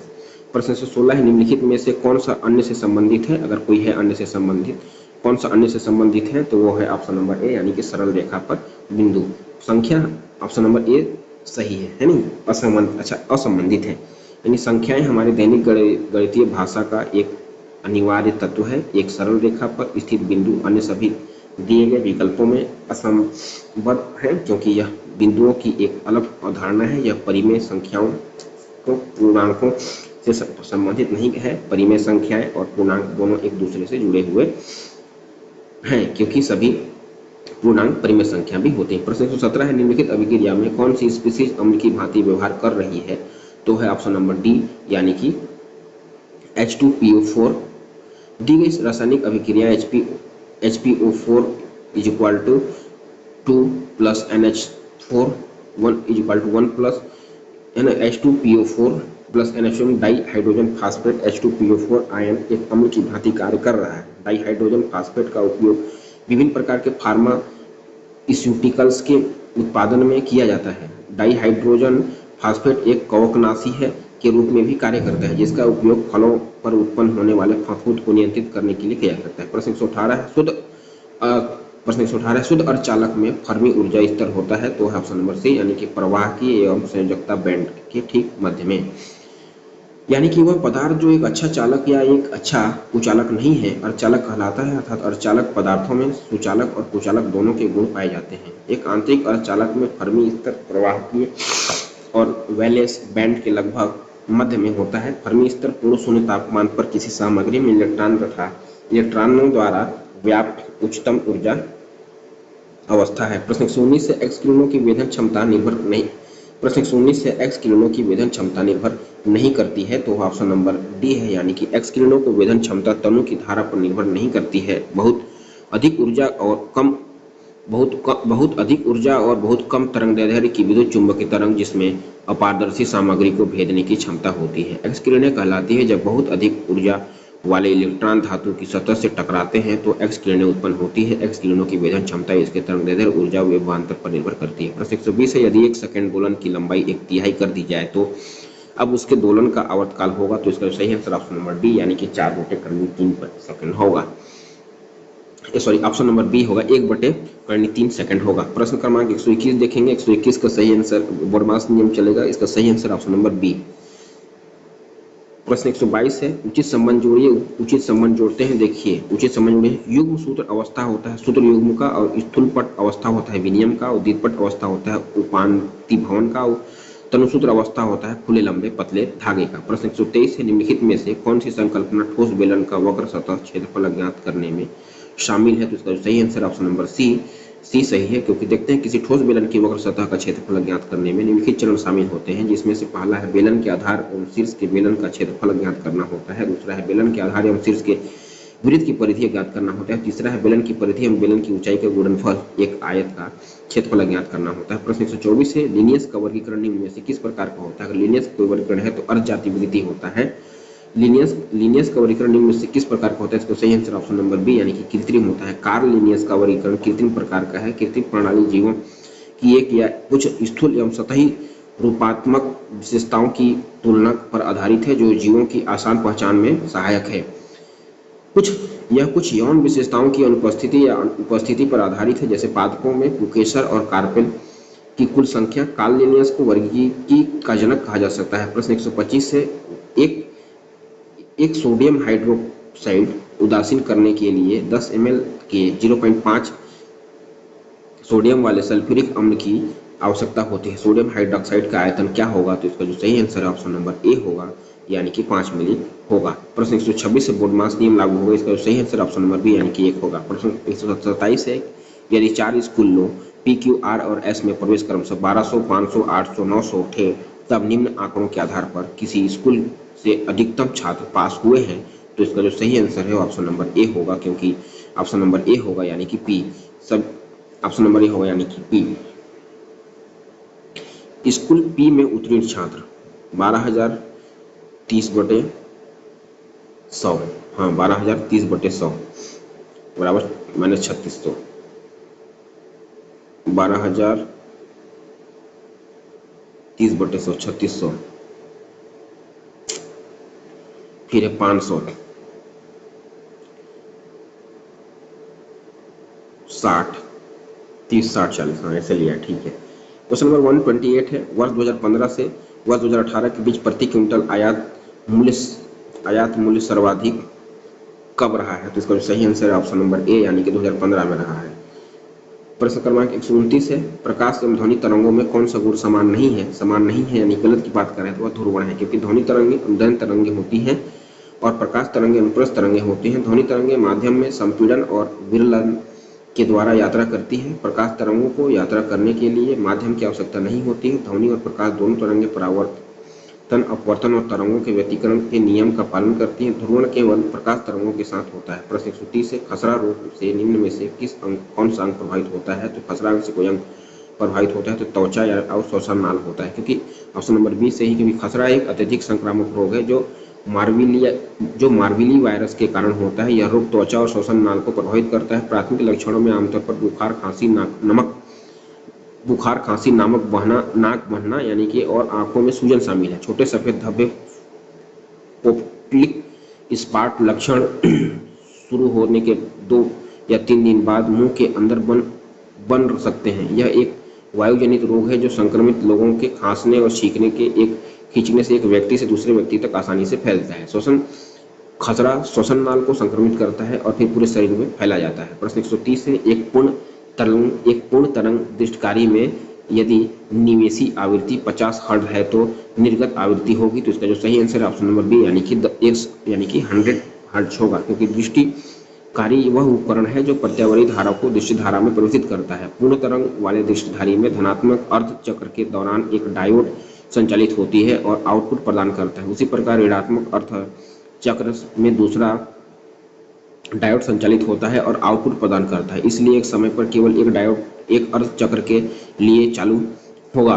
पूर्ण तरंग दृष्टिकारी में निर्गत आवृत्ति निवेश आवृत्ति की दोगुनी होती है, अर्थात निर्गत आवृत्ति 100 हर्ट्ज होगी। प्रश्न 132 है, जब प्रकाश की किरण वायु से कांच के गुटके में प्रवेश करता है तो उसकी तरंगदैर्घ्य घटती है। ऑप्शन नंबर ए सही है, क्योंकि प्रकाश जब विरल माध्यम से सघन माध्यम में प्रवेश करता है तो प्रकाश की गति कम हो जाती है लेकिन आवृत्ति समान रहती है। सघन माध्यम में प्रकाश की गति कम हो जाती है, इसलिए आवृत्ति को स्थिर रखने के लिए तरंगदैर्घ्य भी कम हो जाती है। इसलिए जब प्रकाश की किरण वायु में कांच की गुटके में प्रवेश करती है तो उसकी तरंगदैर्घ्य कम हो जाती है, यानी कि प्रकाश गति तरंगदैर्घ्य और आवृत्ति के बीच संबंध है v बराबर n लैम्डा, जहां v गति है, n आवृत्ति और लैम्डा तरंगदैर्घ्य है। प्रश्न 133 से दृष्टिकारी का उपयोग होता है, तो ऑप्शन नंबर ए है, प्रत्यावर्ती वोल्टेज को दृष्टि वोल्टेज में बदलना होता है। दृष्टिधारी वह उपकरण है जो प्रत्यावर्ती धारा को दृष्टि धारा में परिवर्तित करता है। एक पीएन जंक्शन का उपयोग एक दृष्टिधारी के रूप में किया जा सकता है, क्योंकि यह केवल एक दिशा में धारा के प्रवाह की अनुमति देता है। अर्ध तरंग दृष्टिकारी और पूर्ण तरंग दृष्टिकारी के दो प्रकार हैं। अर्ध तरंग दृष्टिकारी में निर्गत आवृत्ति निवेशी आवृत्ति के बराबर होती है। पूर्ण तरंग दृष्टिकारी में निर्गत आवृत्ति निवेशी आवृत्ति की दोगुनी होती है। प्रश्न 134 देखेंगे हम। प्रश्न 134 देखेंगे, एक अर्धचालक में सह आबंध तोड़ने के लिए आवश्यक ऊर्जा होती है। तो ऑप्शन नंबर बी यानी कि अर्धचालक के ऊर्जा बैंड अंतराल के बराबर होती है। यानी कि अर्धचालक उन पदार्थों को कहते हैं जिसकी विद्युत चालकता चालकों से कम विद्युत अचालकों से अधिक होती है। अर्धचालकों में चालन बैंड और संयोजन बैंड के बीच एक बैंड अंतराल होता है। जिस क्षेत्र में परमाणु के संयोजी इलेक्ट्रॉन गति करते हैं उसे संयोजकता बैंड कहा जाता है। एक अर्धचालक में संयोजक आबंध को तोड़ने के लिए आवश्यक ऊर्जा अर्धचालक के ऊर्जा बैंड अंतराल के बराबर होता है। प्रश्न 135 135 से एक शहर की जनसंख्या में पुरुषों एवं स्त्रियों का अनुपात 12:11 है। यदि उस शहर की कुल जनसंख्या 46,00,00 है तब स्त्रियों की जनसंख्या क्या होगी? तो सही आंसर ऑप्शन नंबर बी यानी कि 22,00,00 होगी। क्वेश्चन नंबर 136 से रामू 2 पेन और 3 पेंसिल खरीदने के लिए 19 का भुगतान किया, जबकि 5 पेन तथा 4 पेंसिल खरीदने के बाद 37 का भुगतान किया, तब प्रति इकाई पेन एवं पेंसिल की कीमतें की क्रमशः होगी। तो सही आंसर ऑप्शन नंबर ए यानी कि 5 और 3 होगी।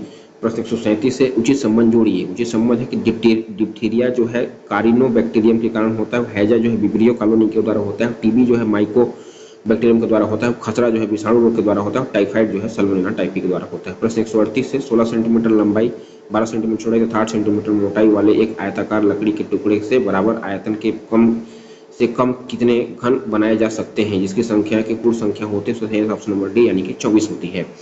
प्रश्न 139 है ABCD एक समतल चतुर्भुज है जिसमें AB तथा CD फिर OD बराबर 3x-7 सेंटीमीटर, OB बराबर x + 6 सेंटीमीटर, OA बराबर 2 सेंटीमीटर तथा OC बराबर 2x + 3 सेंटीमीटर है, तब इसका जो सही आंसर ऑप्शन नंबर बी होगा यानी कि 3 होगा। प्रश्न 140 से एक मोबाइल का अंकित मूल्य 6400 है। इसे 2 क्रमिक बट्टों के साथ 5650 में बेचा जाता है। यदि पहला बट्टा 20% हो तो दूसरा बट्टा कितना होगा? सही आंसर है ऑप्शन नंबर इसका है डी यानी कि 50% है। ठोसों में उसमें प्रसार होते हैं, तो इसका सही आंसर ऑप्शन नंबर बी यानी कि 3 प्रकार के होते हैं। जब किसी पदार्थों को ऊष्मा प्रदान की जाती है तो उसकी लंबाई, क्षेत्रफल एवं आयतन में वृद्धि होती है, जिसे ऊष्मीय प्रसार कहते हैं। ठोसों में निम्नलिखित 3 प्रकार के ऊष्मीय प्रसार होते हैं। रेखीय प्रसार, किसी ठोस में उसकी लंबाई में होने वाले प्रसार को रेखीय प्रसार कहते हैं। क्षेत्रीय प्रसार है जब किसी ठोस को गर्म करने पर उस ठोस की लंबाई तथा चौड़ाई दोनों में प्रसार होता है इसे क्षेत्रीय प्रसार कहते हैं। आयतन प्रसार है जब किसी ठोस को गर्म करने पर इसकी लंबाई, चौड़ाई तथा मोटाई तीनों में प्रसार होता है, तो इसे आयतन प्रसार कहते हैं। प्रश्न 142 है, ये प्रश्न 142 का सही आंसर है ऑप्शन नंबर सी। प्रश्न 143 से ऊष्मा संचरण निम्न द्वारा होता है, तो ऊष्मा संचरण जो होता है ऑप्शन नंबर डी यानी वो सभी के द्वारा होता है। चालन, संवहन, विकिरण के द्वारा होता है। तापांतर के कारण ऊष्मा का एक स्थान से दूसरे स्थान में स्थानांतरण ऊष्मा संचरण कहलाता है। ऊष्मा संचरण 3 प्रकार के होते हैं। चालन ठोस पदार्थों में प्रत्येक चालन जो है ठोस पदार्थ में प्रत्येक भौतिक संपर्क के माध्यम से ऊष्मा संचरण को चालन के रूप में जाना जाता है। संवहन जो है तरल पदार्थों में ऊष्मा स्थानांतरण की वह विधि जहां ऊष्मा संचरण माध्यम के कणों की गतिविधि कारण होता है, संवहन कहलाता है। विकिरण है ऊष्मा संचरण की इस विधि में किसी भी माध्यम की आवश्यकता नहीं होती है और यह ठोस द्रव गैस के साथ निर्वात में भी पूर्ण संभव होता है। प्रश्न क्रमांक 144 से एक समबाहु त्रिभुज की माध्यमिका की लंबाई 3 सेंटीमीटर, तब त्रिभुज का क्षेत्रफल कितना होगा? तो सही आंसर ऑप्शन नंबर ए होगा, यानी कि 3 कर्णी 3 सेंटीमीटर स्क्वायर होगा। प्रश्न 145 से निम्न में से कौन सी खाद्य कड़ी बड़े जंतुओं से प्रारंभ होती है? तो बड़े जंतु जो प्रारंभ होती है ऑप्शन नंबर बी है, यानी परजीवी खाद्य कड़ी है। परजीवी खाद्य कड़ी बड़े जीव जंतुओं से प्रारंभ होती है। खाद्य श्रृंखला जीवों का एक रैखिक अनुक्रम है जहां उपयोग के माध्यम से पोषण तत्वों और ऊर्जा को एक जीव से दूसरे जीव में स्थानांतरित किया जाता है। परजीवी खाद्य श्रृंखला एक शाकाहारी से शुरू होती है तथा एक पक्षी के मामले में किसी जीव को मारे बिना बड़े जीवों से खाद्य ऊर्जा को छोटे जीवों में स्थानांतरित करती है। इस प्रकार बड़े जंतुओं को परपोषी के रूप में संदर्भित किया जा सकता है और छोटे जीवित जीव को परपोषियों का भोजन खाते हैं, उन्हें परजीवी कहा जाता है। प्रश्न 46 से निम्नलिखित में से कौन सी सर्वाधिक सामान्य संकल्पना है? इसका सही आंसर ऑप्शन बी यानी समचतुर्भुज है। वर्ग समचतुर्भुज आयत और चतुर्भुज में सर्वाधिक सामान्य संकल्पना चतुर्भुज का है, क्योंकि किसी चतुर्भुज के अंतर्गत वर्ग, आयत और चतुर्भुज सभी आते हैं। समचतुर्भुज 4 रेखाखंड द्वारा बनी एक आकृति होती है जो 4 समतलीय बिंदुओं को जोड़ती है। प्रश्न क्रमांक 147 है जो एससीएफ के ऊपर है, तो इसका सही आंसर ऑप्शन नंबर बी यानी 6.99। प्रश्न 148 से चुंबकीय क्षेत्र का स्रोत है। चुंबकीय क्षेत्र का स्रोत है जो ऑप्शन नंबर सी है, यानी धारा लूप है। चुंबक के चारों ओर का वह क्षेत्र जिसमें किसी चुंबक या चुंबकीय पदार्थ का कोई बल लगता है चुंबकीय क्षेत्र कहलाता है। चुंबकीय क्षेत्र गतिमान विद्युत आवेश और मूल कणों के अंतर्गत चुंबकीय आघूर्ण द्वारा उत्पादित होता है। धारा लूप चुंबकीय क्षेत्र का स्रोत है जब किसी बंद परिपथ में विद्युत द्वारा प्रवाहित होती है तो यह अपने चारों ओर एक चुंबकीय क्षेत्र उत्पन्न करती है। यह चुंबकीय क्षेत्र एक चुंबकीय द्विध्रुवण के समान होता है, जिससे धारा लूप को एक चुंबक के तुल्य माना जाता है। प्रश्न 149 है, हमें निष्कर्षण करने के लिए 100 मिलीलीटर विलायक दिया गया है, निम्न में से इनके द्वारा पृथक्करण सर्वाधिक प्रभावित है? इसका सही आंसर ऑप्शन नंबर सी यानी कि 20 मिलीलीटर के द्वारा 5 बार निष्कासन, यानी कि कहता है कि विलयन निष्कर्षण एक विलयन का उपयोग करके किसी पदार्थ को विलयन या मिश्रण से अलग करने की एक विधि है जिसमें यह अधिक विलय होता है। निष्कर्षण की प्रक्रिया में एक ही विलायक की कुल मात्रा को छोटे छोटे भागों में बांटकर कई बार निष्कर्षण करना अधिक प्रभावी होता है। इससे पृथक्करण की दक्षता बढ़ती है क्योंकि प्रत्येक निष्कर्षण में विलायक और विलय के बीच संतुलन स्थापित होता है। यहाँ 20 मिलीलीटर के द्वारा 5 बार निष्कर्षण सर्वाधिक प्रभावी होगा क्योंकि इसमें विलायक का उपयोग कई बार किया जा सकता है, जिससे प्रत्येक चरण में विलय की अधिकतम मात्रा को निकाला जा सकता है। प्रश्न 150 है, मरुस्थल में मरीचिका की घटना का कारण होता है, तो वही ऑप्शन नंबर डी है, यानी प्रकाश का पूर्ण आंतरिक परावर्तन। मरीचिका एक प्रकार का वायुमंडलीय दृष्टिभ्रम है जिसमें प्रत्येक को समतल भूमि पर अस्तित्वहीन जलाशय या दूरस्थ वस्तु के उल्टे या बड़े आकार के प्रतिबिंब दिखाई देते हैं। यह घटना मुख्यतः गर्मी के दिनों में और गर्म स्थानों जैसे मरुस्थल या सड़कों पर देखी जाती है। मरुस्थल के दिनों के समय में रेत बहुत गर्म होता है, इसके लिए संपर्क में हवा की परत गर्म हो जाती है और हल्की हो जाती है। हल्की हवा ऊपर उठती है और ऊपर से सघन हवा नीचे आती है। इस प्रक्रिया में प्रकाश की किरणें जब इन वायु की परतों से गुजरती है तो वह पूर्णतः परिवर्तित हो जाती है और एक मरीचिका का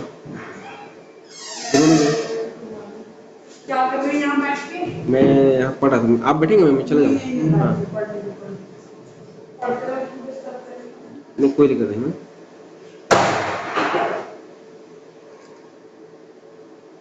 मरुस्थल में मरीचिका की घटना का कारण होता है नहीं है। अब हम देखेंगे चतुर्थ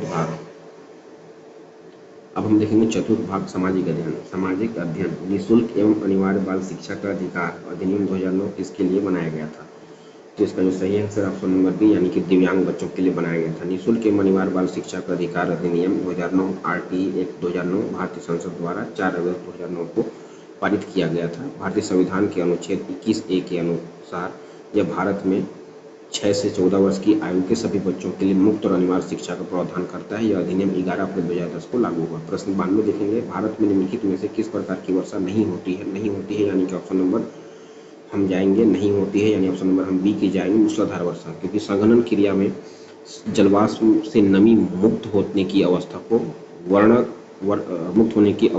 वर्षण कहते हैं। यह वर्षण ठोस या द्रव रूप में हो सकता है। जब वर्षण पानी के रूप में होता है उसे वर्षा कहते हैं। उत्पत्ति के आधार पर वर्षा को मुख्यतः 3 प्रकारों में बांटा जा सकता है: संवहनी वर्षा, पर्वतीय वर्षा और चक्रवाती वर्षा। भारत में पर्वतीय वर्षा, संवहनिक वर्षा तथा चक्रवाती प्रकार की वर्षा होती है, जबकि मूसलाधार प्रकार की वर्षा नहीं होती है। प्रश्न 93 है, प्राचीन काल में भारत के बाहरी विश्व के साथ सांस्कृतिक संबंधों का प्रमुख कारण निम्नलिखित में से क्या था? तो इसका सही आंसर ऑप्शन नंबर बी यानी कि व्यापारिक संबंध था।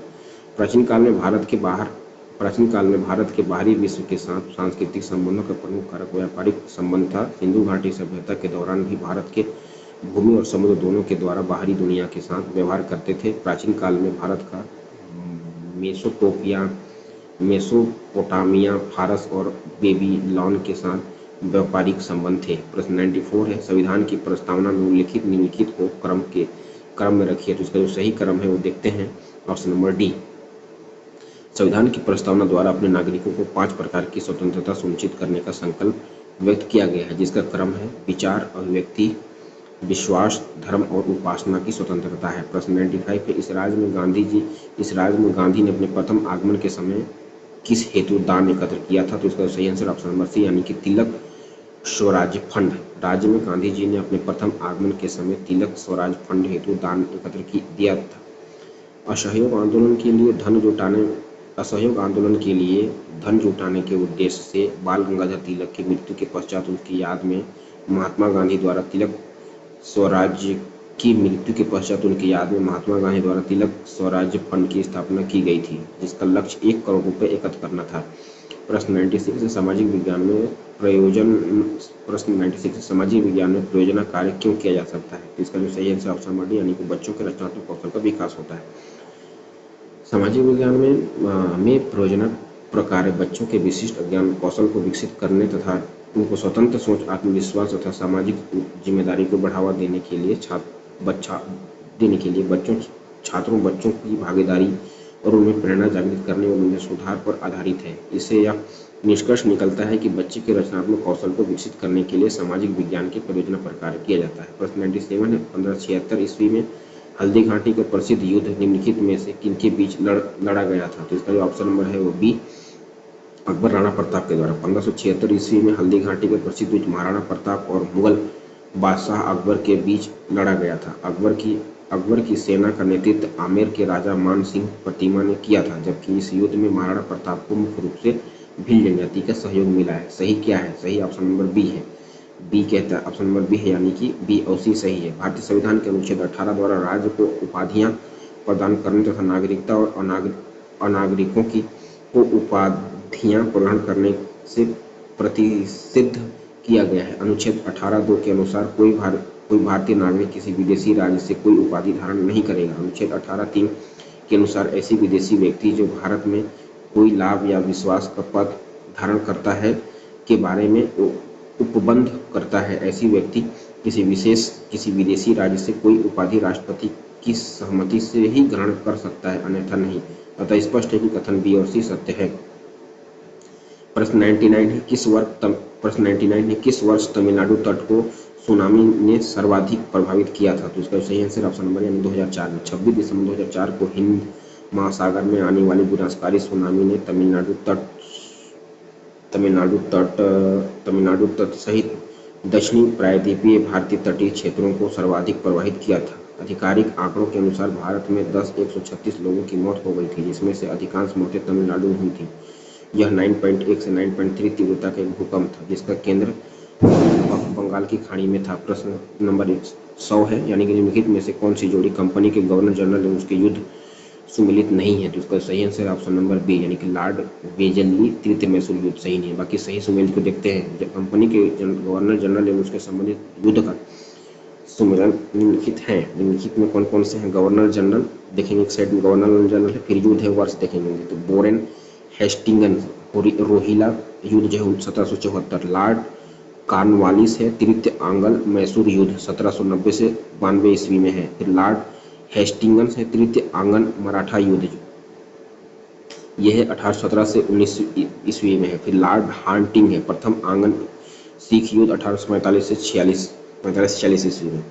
राजनांदगांव में 1939 में जंगल सत्याग्रह में शहीद हुए सत्याग्रही का नाम क्या था? तो उनका नाम था रामाधीन था। राजनांदगांव में 1939 में जंगल सत्याग्रह में शहीद हुए सत्याग्रही का नाम रामाधीन गौड़ है।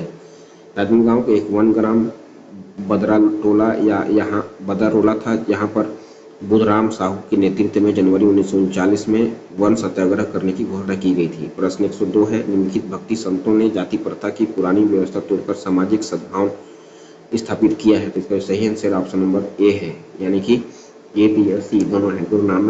गुरु नानक, संत कबीर और संत ज्ञानेश्वर आदि संतों ने जाति प्रथा की पुरानी व्यवस्था को तोड़कर सामाजिक सद्भावना स्थापित किया, जबकि तुलसीदास के सामाजिक आदर्श का आधार वर्णाश्रम धर्म है। वे वर्णाश्रम आधाती समाज को आदर्श समाज की श्रेणी में रखते हैं, जहां समाज का प्रत्येक व्यक्ति अपने वर्ण सामाजिक प्रतिबंध का पालन करता है। प्रश्न 103 है, मुगल प्रशासन के संबंध में निम्नलिखित में से कौन सा कथन असत्य है, यानी गलत की बात करें? गलत है इसमें ऑप्शन नंबर सी, यानी कि केंद्र द्वारा प्रांतों सूबों पर दोहरा नियंत्रण स्थापित किया गया था। तो मुगल प्रशासन सैन्य शक्ति पर आधारित एक केंद्रीकृत व्यवस्था थी, जिसमें संतुलन एवं नियंत्रण का प्रभावी समायोजन था। यद्यपि मुगल बादशाह निरंकुश थे, किंतु उनकी निरंकुशता प्रसिद्ध थी।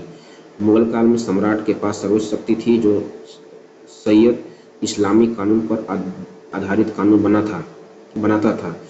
मनसबदारी व्यवस्था को मुगल साम्राज्य का इस्पाती ढांचा कहा जाता है। मनसबदारों की प्रशासन में अहम भूमिका था। मनसबदारी व्यवस्था को अकबर ने 1575 में अपने शासन के 19वें वर्ष प्रारंभ किया था। सम्राट प्रांत में सभी शक्तियों का स्रोत था, अतः हम कह सकते हैं कि केंद्र द्वारा प्रांतों पर दोहरा नियंत्रण स्थापित नहीं किया गया था। प्रश्न 104, सुमेलित कीजिए मराठा सरदार एवं कंपनी द्वारा की गई संधियां। तो इसका जो सही ऑप्शन हमको देखते हैं, इसका जो ऑप्शन नंबर है वो डी है। देखते हैं, एक तरफ सरदार है, संधि है, वर्ष है।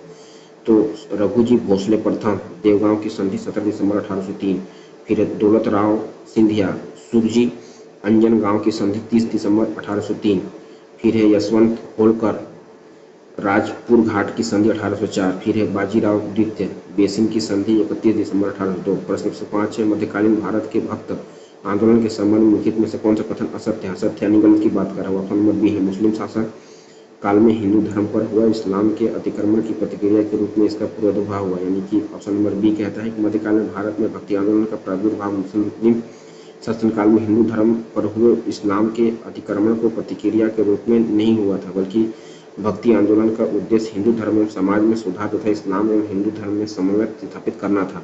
प्रश्न 106 है, हिमालय में सबसे गहरी गर्त प्रश्न 106 है, हिमालय में सबसे गहरी गर्त कौन सी नदी बनाती है? तो इसका जो सही आंसर ऑप्शन नंबर डी, यानी कि झेलम सिंधु नदी बनाती है, क्योंकि हिमालय में सबसे गहरा गर्त गाज सिंधु नदी द्वारा बनाया गया है, जिसमें सिंधु गाज कहते हैं। सिंधु गाज नागा पर्वत है के पास स्थित 4200 से 5200 मीटर गहरा गाज है। 107 नंबर है प्रश्न, भारत एक गणराज्य है क्योंकि? ऑप्शन नंबर डी है इसका, क्योंकि भारत एक गणराज्य है क्योंकि भारत एक गणतंत्र देश है, जिसमें निर्वाचित सरकार और निर्वाचित राष्ट्रपति निश्चित अवधि के लिए निर्वाचित होता है। भारत एक गणतंत्र देश है क्योंकि यहाँ लोकतांत्रिक सरकार है, राष्ट्रपति निर्वाचित होता है, राष्ट्रपति एक निश्चित अवधि के लिए निर्वाचित होता है। प्रश्न 108 है, मैंगनीज का अधिकतम निपेज कहाँ है? तो इसका जो सही आंसर ऑप्शन नंबर डी है, बिलासपुर में है। दिए गए विकल्पों में बिलासपुर में मैंगनीज का अधिकतम निक्षेप पाया जाता है। उल्लेखनीय है कि मध्य प्रदेश 2018 से 19 में आंकड़ों के अनुसार सर्वाधिक मैंगनीज उत्पादक राज्य है तथा उड़ीसा सर्वाधिक मैंगनीज भंडार वाला राज्य। प्रश्न 109 है, मौलिक अधिकारों को प्रवर्तित कराने के लिए सर्वोच्च न्यायालय के किस प्रकार की शक्तियां हैं? तो ऑप्शन नंबर बी है इसका, किस प्रकार की शक्तियां हैं? तो इसका ऑप्शन नंबर बी सही है, क्योंकि मौलिक अधिकारों को प्रवर्तित करने के लिए सर्वोच्च न्यायालय को अनुच्छेद 32(2) के तहत 5 प्रकार की रीट जारी करने की शक्ति है, यथा बंदी प्रत्यक्षीकरण, परमादेश, प्रतिषेध, उत्प्रेषण एवं अधिकार पृष्ठ। परामर्श का शाब्दिक अर्थ है, हम आदेश देते हैं कि परामर्श का लेख उस समय जारी किया जाता है जब कोई पदाधिकारी अपने सार्वजनिक कर्तव्य का निर्वहन नहीं करता है।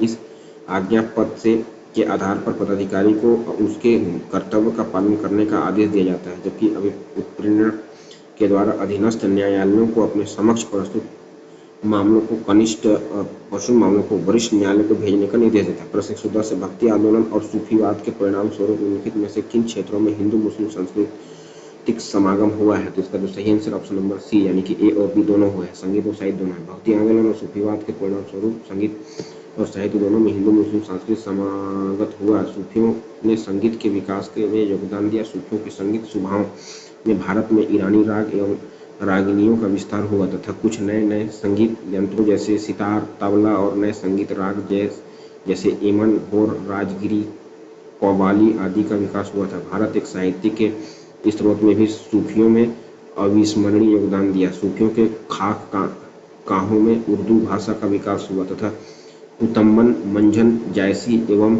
नूर मोहम्मद जैसे सूफियों ने इस अवधि को अपने साहित्य लेखन का आधार बनाया। सूफियों और भक्ति आंदोलन ने हिंदू समाज, संगीत और साहित्य के मध्य सेतु का काम किया और एक समाहित संस्कृति गंगा यमुना तहजीब के विकास में योगदान दिया। प्रश्न 111 है, धर्म, विवाह, परिवार, जाति आदि उदाहरण है किसके हैं? तो ऑप्शन बी सामाजिक संस्थाओं के हैं, क्योंकि धर्म, विवाह, परिवार, जाति, नातेदारी, राजनीतिक, अर्थव्यवस्था, शिक्षा आदि सामाजिक संस्थाओं के उदाहरण है। संस्था उसे कहा जाता है जो स्थापित या कम से कम कानून या प्रथा द्वारा स्वीकृत नियमों के अनुसार कार्य करती है। संस्थाएं व्यक्तियों पर प्रतिबंध लगाती हैं, साथ ही ये व्यक्तियों को अवसर भी प्रदान करती है। प्रश्न 112 है, भारत में लिंग तथा विकास का परिप्रेक्ष्यों का सही अनुक्रम बताइए। तो इसका जो ऑप्शन नंबर डी है यानी कल्याण, विकास, शक्तिकरण। भारत में लिंग तथा विकास पर परिप्रेक्ष्यों का जो सही अनुक्रम है कल्याण, विकास, शक्तिकरण। प्रश्न 113 है, निम्नलिखित शासक गुप्त वंश के थे? तो वो थे ऑप्शन नंबर सी बोलते हैं, CABD यानी कि गुप्त साम्राज्य का उदय 3री शताब्दी के अंत में प्रयाग के निकट कौशाम्बी में हुआ था। इस वंश का संस्थापक श्रीगुप्त था। गुप्त वंश के अन्य शासकों का कालक्रम निम्नलिखित है। श्रीगुप्त का 240 से 280 ईस्वी, चंद्रगुप्त प्रथम का 319 से 335 और समुद्रगुप्त का 335 से 375, रामगुप्त का 375 से 380 ईस्वी और चंद्रगुप्त द्वितीय का है 380 से 412 ईस्वी, कुमारगुप्त का है 415 से 454 ईस्वी और स्कंदगुप्त का है 455 से 467 ईस्वी। प्रश्न 114 है, निम्नलिखित में से कौन सा कथन सत्य है? तो इसका सही आंसर ऑप्शन नंबर ए, सभी ग्रह सूर्य की परिक्रमा करते हैं। यही सही, क्योंकि हमारे सौरमंडल में 8 ग्रह हैं। सौरमंडल के सभी 8 ग्रह निश्चित पथ पर सूर्य की परिक्रमा करते हैं। ये दीर्घाकार पथ पर सूर्य की परिक्रमा करते हैं। बुध सूर्य से सबसे नजदीक ग्रह है। चंद्रमा सौरमंडल का ग्रह नहीं है, बल्कि यह पृथ्वी का एक मात्र प्राकृतिक उपग्रह है तथा सभी ग्रह प्रकाश का उत्सर्जन नहीं करते हैं, क्योंकि ग्रहों के पास अपना प्रकाश नहीं होता है। प्रश्न 115 है, सम्मिलित कीजिए मुगलकालीन लेखन एवं रचनाएं। तो इसका जो सही आंसर ऑप्शन नंबर ये देखते हैं, इधर से लेखक हैं, इधर रचनाएं हैं। मुल्ला दाऊद का है तारीख-ए-उल्फी, है ना। मुतमाद खान का है इकबालनामा, फिर है खाफी खान का है मुतखबुल लुबाब, फिर भीमसेन का है नुक्खा-ए-दिलकुश। प्रश्न 16 है, निम्नलिखित में से कौन सा पूर्ण गरीबी से संबंधित नहीं है? तो सही आंसर ऑप्शन नंबर बी यानी कि डेप्टिस वचन, है ना, वचन सूचकांक डेप्रीविएशन इंडेक्स पूर्ण गरीबी से समझने। प्रश्न 117 सतत एवं व्यापक मूल्यांकन क्यों किया जाता है? ऑप्शन नंबर सी है इसका। सतत एवं व्यापक मूल्यांकन निरंतर एवं नियमित चलने वाली प्रक्रिया है जो कक्षा शिक्षण अधिगम प्रक्रिया के साथ साथ चलती है, अर्थात सीखना, सिखाना एवं मूल्यांकन दोनों साथ साथ चलते हैं। शिक्षण वाले गतिविधियों उपकरणों के माध्यम से यह पता करते हैं कि बच्चे ने क्या सीखा एवं सीखने में कहाँ मदद की आवश्यकता है। प्रश्न 118 है, बस्तर के घड़वा शिल्प में निम्नलिखित में से किस सामग्री का प्रयोग हुआ है? तो इसका सही ऑप्शन नंबर यानी पीतल एवं कांसा का। छत्तीसगढ़ के बस्तर जिले की घसिया जाति को इनकी शिल्प घड़वा शिल्प या ढोकरा शिल्प में लिया जाना जाता है। इसमें घंटा धातु की वस्तुएं बनाई जाती है, जिसे पीतल और कांसे का प्रयोग खोखली ढलाई तथा लुप्त हो चुकी मोम की तकनीक के साथ किया जाता है। प्रश्न 119 से, यदि किसी कक्ष के अधिकांश बच्चे सीख नहीं पा रहे हैं तो ऐसी स्थिति में शिक्षक को क्या करना चाहिए? ऑप्शन नंबर सी, अपने शिक्षण विधि में बदलाव करना चाहिए। यदि किसी कक्षा के अधिकांश बच्चे सीख नहीं पा रहे हैं तो ऐसी स्थिति में शिक्षक को अपनी शिक्षण विधि में बदलाव करना चाहिए। प्रश्न 120 है, निम्नलिखित में से किस स्थान पर जूट उद्योग स्थित नहीं है? तो ऑप्शन नंबर ए है यानी रानीगंज में नहीं है। रानीगंज कागज उद्योग के लिए प्रसिद्ध है। इसके अतिरिक्त यह प्रमुख कोयला उत्पाद है। टीटागढ़, बिरलापुर, बेरिया पश्चिम बंगाल में स्थित है। यह प्रमुख जूट औद्योगिक क्षेत्र में भारत में जूट का पहला कारखाना कोलकाता के समीप निसरा नामक स्थान पर 1855 ईस्वी में लगाया गया था। भारत विश्व में 35% जूट के सामानों का निर्माण करती है तथा विश्व का दूसरा बड़ा निर्यात राष्ट्र है। प्रश्न 121 से, सम्मिलित कीजिए सिंधु घाटी सभ्यता के स्थल और उसका भौगोलिक क्षेत्र। सही आंसर ऑप्शन नंबर ए है। एक तरफ हड़प्पा, एक तरफ सूची स्थल है, एक तरफ स्थान है। हड़प्पा है रावी नदी मोहनजोदड़ो सिंधु नदी, कालीबंगल है घग्गर नदी और लोथल है भोगवा नदी।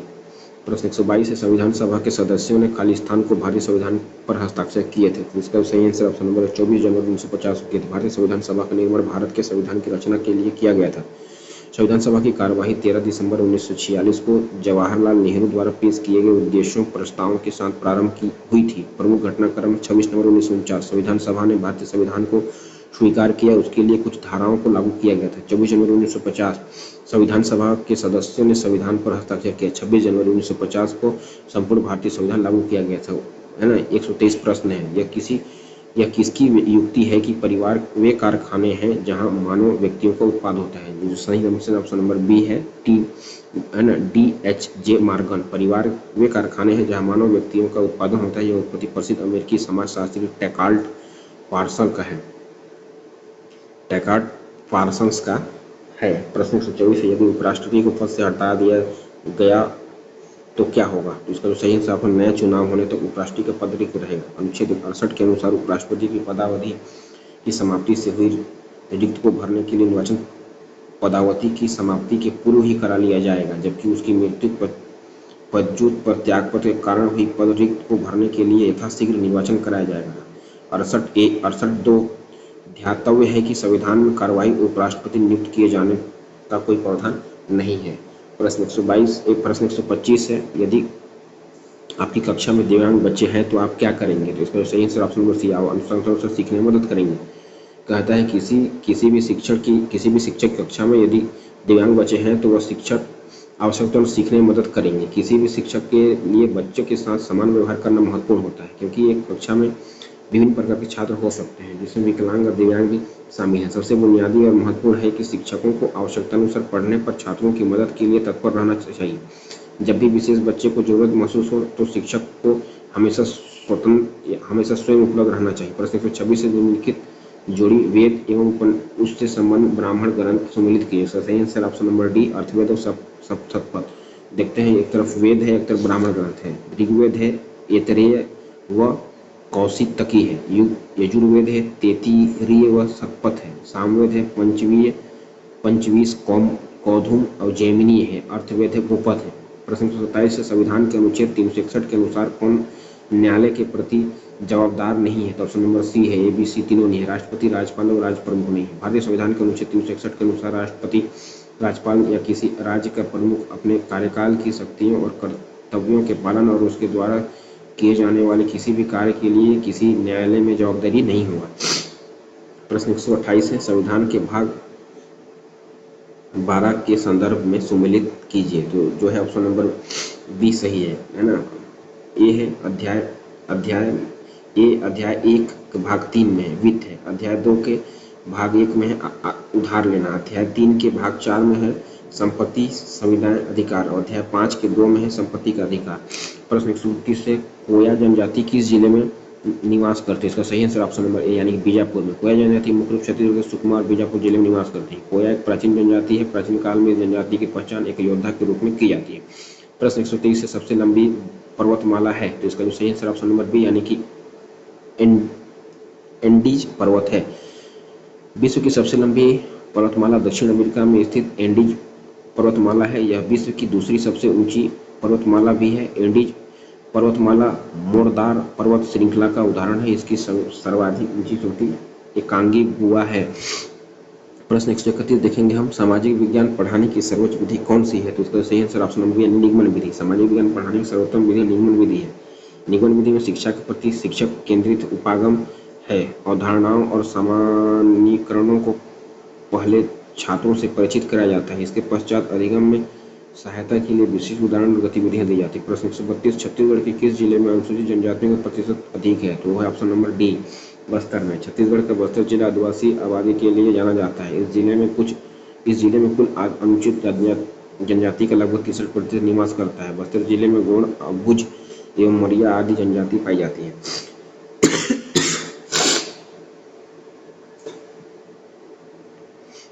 प्रश्न 133 से उच्च प्राथमिक स्तर पर सामाजिक विज्ञान क्यों पढ़ाया जाता है। इसका सही आंसर ऑप्शन नंबर बी देश के भौगोलिक क्षेत्रों की जानकारी हेतु। उच्च प्राथमिक स्तर पर सामाजिक विज्ञान देश के भौगोलिक क्षेत्रों की जानकारी हेतु पढ़ाया जाता है। सामाजिक विज्ञान को पढ़ाने का उद्देश्य मानव जाति के निवास व जाति के अन्य रूपों को विकसित करता है। प्रश्न 34 है, इस राज्य के पोसगई किले में निम्नलिखित में से किस कलचुगी शासक का शिलालेख प्राप्त होता है? तो सही आंसर ऑप्शन नंबर ए यानी प्रताप मल में होता है।